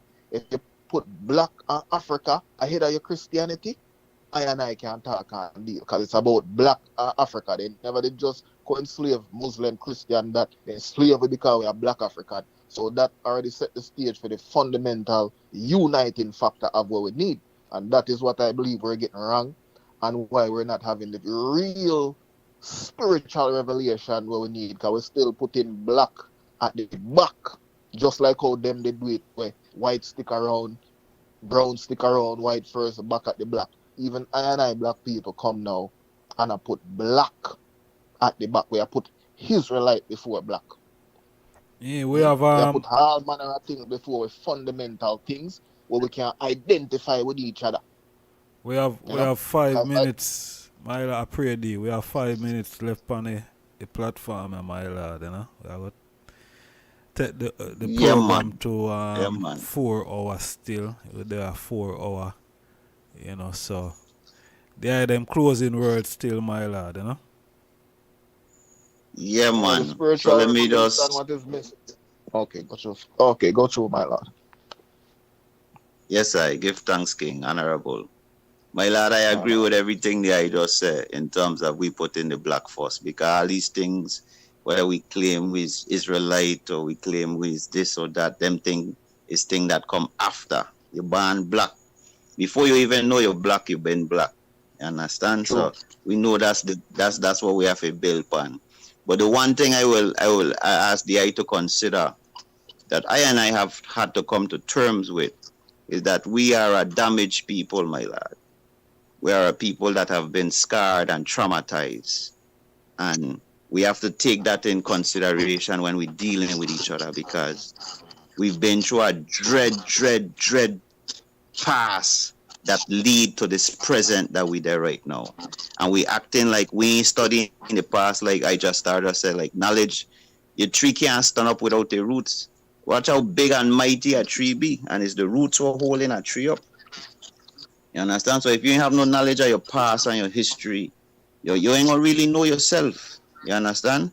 So without knowledge of our past and understanding what the past have done to us psychologically, mentally, emotionally, we even understand and learning now, like you could pass emotional trauma and traits to your youths them. The youth them can be born with certain scars, emotional traumas from the great grandparents that can be passed down genetically, my lad. These are things science is proving right now. So we are a damaged people, and I think we have to understand that and acknowledge that and start to move from that point, because I think we're just trying to move without really acknowledging what we've been through and how serious what we've been through is. You understand? So with that, my lad, I will just seal and say give thanks. I give thanks, Honorable Ijahstar, Black Star Movements, my lad. I give thanks for your contribution always. The item always enlightening I and I. I always give thanks for the strength and the reasonment. Give thanks for life, for health and strength, for goodness, and for how good it is for bedrooms to reason in one accord, you know. So and I say Rastafari, love and strength. Most mighty I, King Selassie I, Rastafari. Rastafari. My Lord. Yeah, man. Blessings So, and what was peace, the my name, Lord. Honorable? State the name, Say again? If I state your name, Majesty. My lad, I gonna link the eye forward, you know. But the man call me Soldier, you know. Yeah, Soldier. Yes, sir. Yeah, man. All right, give thanks, Honorable Yes. Soldier. Manners. Yes, My sir. Yeah, man, I Lord. totally agree with the Honorable Soldier is saying, and that goes hand in hand with recognizing the blackness, my lord. That the roots that you're lending to Honorable Ijahstar and studying what roots, we're black roots, you know, we're African roots, we're African history. Whether I did black Israelite, you know, black Mama warrior, the black Kemet, the black Egypt, the black Ghanaian Empire, you know, the great castles of Zimbabwe. African is a wealth of not just gold and silver, but black history. So we can study that, and a more black power lending to with purpose to know who we are and know so we are come from a great heritage as black African people. Even the transatlantic slavery and the Arab slave trade sub-Sahara, that is adding to the legacy of what we've been through, but we're still there as black people fighting the good fight, and we know so we are going to rise up. But that compassion, as the Honorable Soji mentioned, the compassion now, if you know, say, of late, we've been through these trauma for the past 400 years. So it's just having a compassion, and we know and say we are black people, it's just simplifying it. Instead of, oh, are you Israelite? Are you Muslim? You know, you walk on a thin rope. You did pray 20 times a day and these things. You know, all that is good. But like the Honorable Garnick Silk said, a man, I'm going to add black to it, a black man and black woman is just a black man and it's just a black woman. So we have to see each other as human beings first, on a simplistic level of just being human beings, my lord, a spirit within a flesh, upon a journey, identify with each other. But being black, we share the said heritage, and we can't do it without each other, you know. So that is the spiritual revolution. Give thanks to the Royal Moment Mindset Program, Honorable Ijahstar, Honorable Soji. Give thanks to the Royal Moment and the Reasoning. Well, Emmanuel I, Selassie, Rastafari, my Lord and Empress, blessed love. Majesty, give thanks, Baba. Honorable. My Lord. Blessed. Yes, I. Yes, honorable family. Yeah, man, give thanks for them patient listening and rack up attention. Yeah, give thanks, you know. Yeah, for all good things said. And yeah, all good things said and done. Yeah, man, we give thanks. Yeah, man, for, you know. Give thanks to everyone who take the time to call in and everyone who take the time to interact within the chat room. Manners and respect. Give thanks to their them strength and interaction, contribution, said we. Yeah, so I think, you know, we overstand the whole topic of where, you know, we there deal with tonight, this morning, or, you know, we get some level of overstanding, you see, about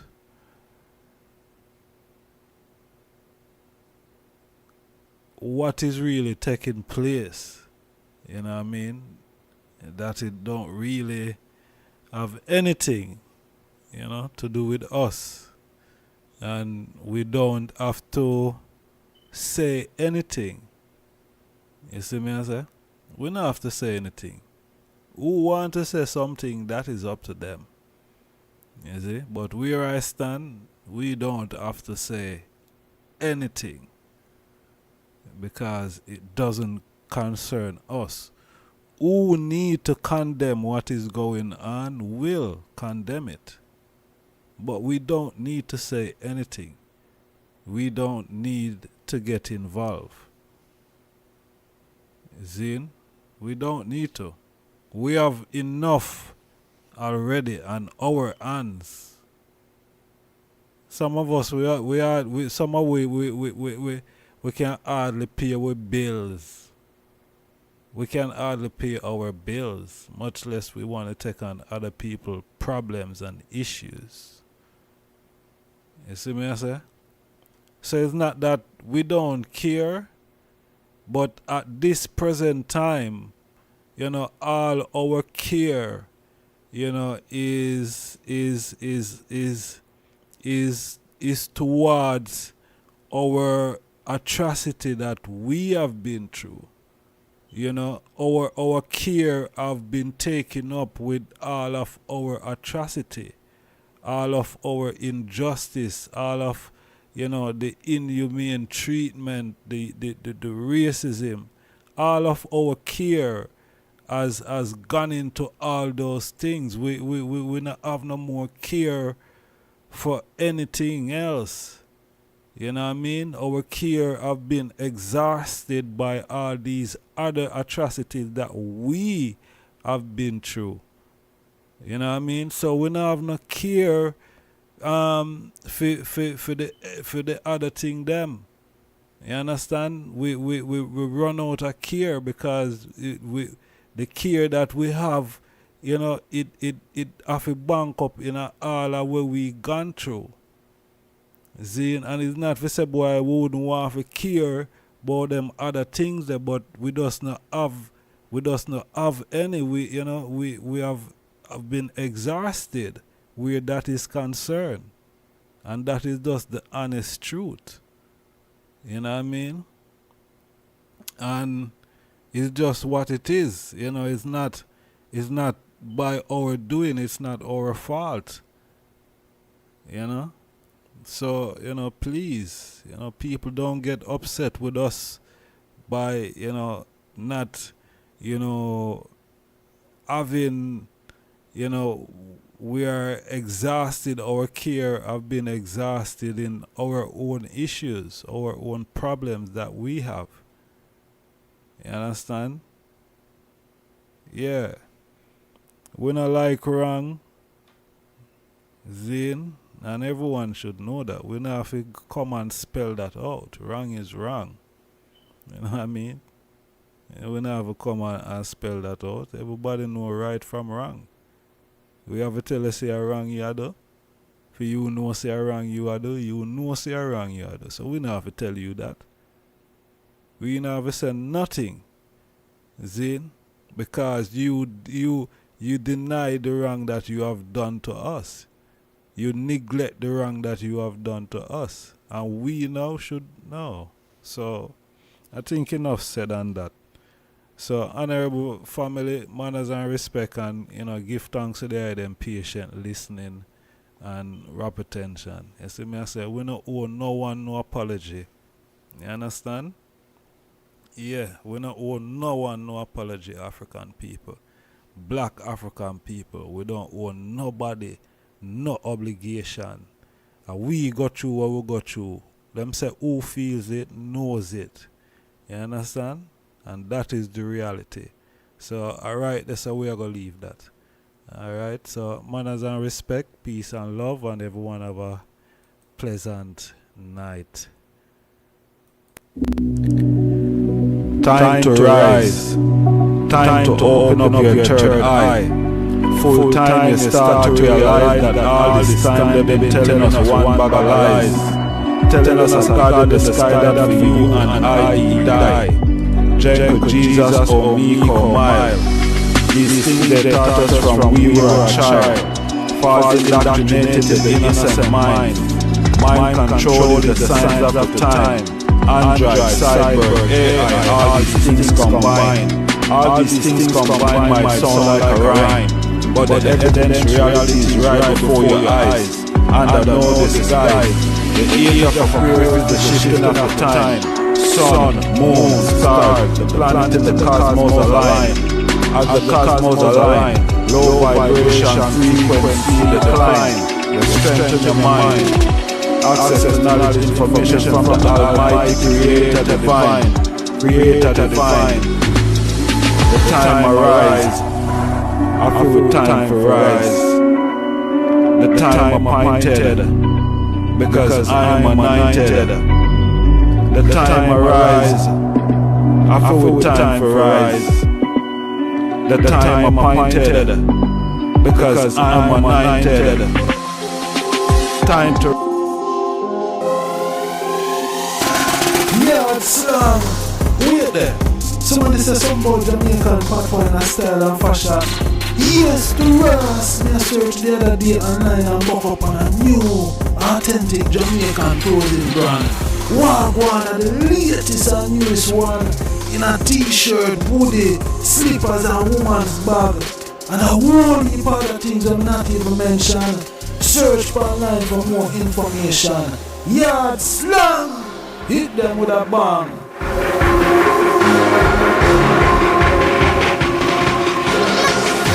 Smash that subscribe button. The next video, start the mindset.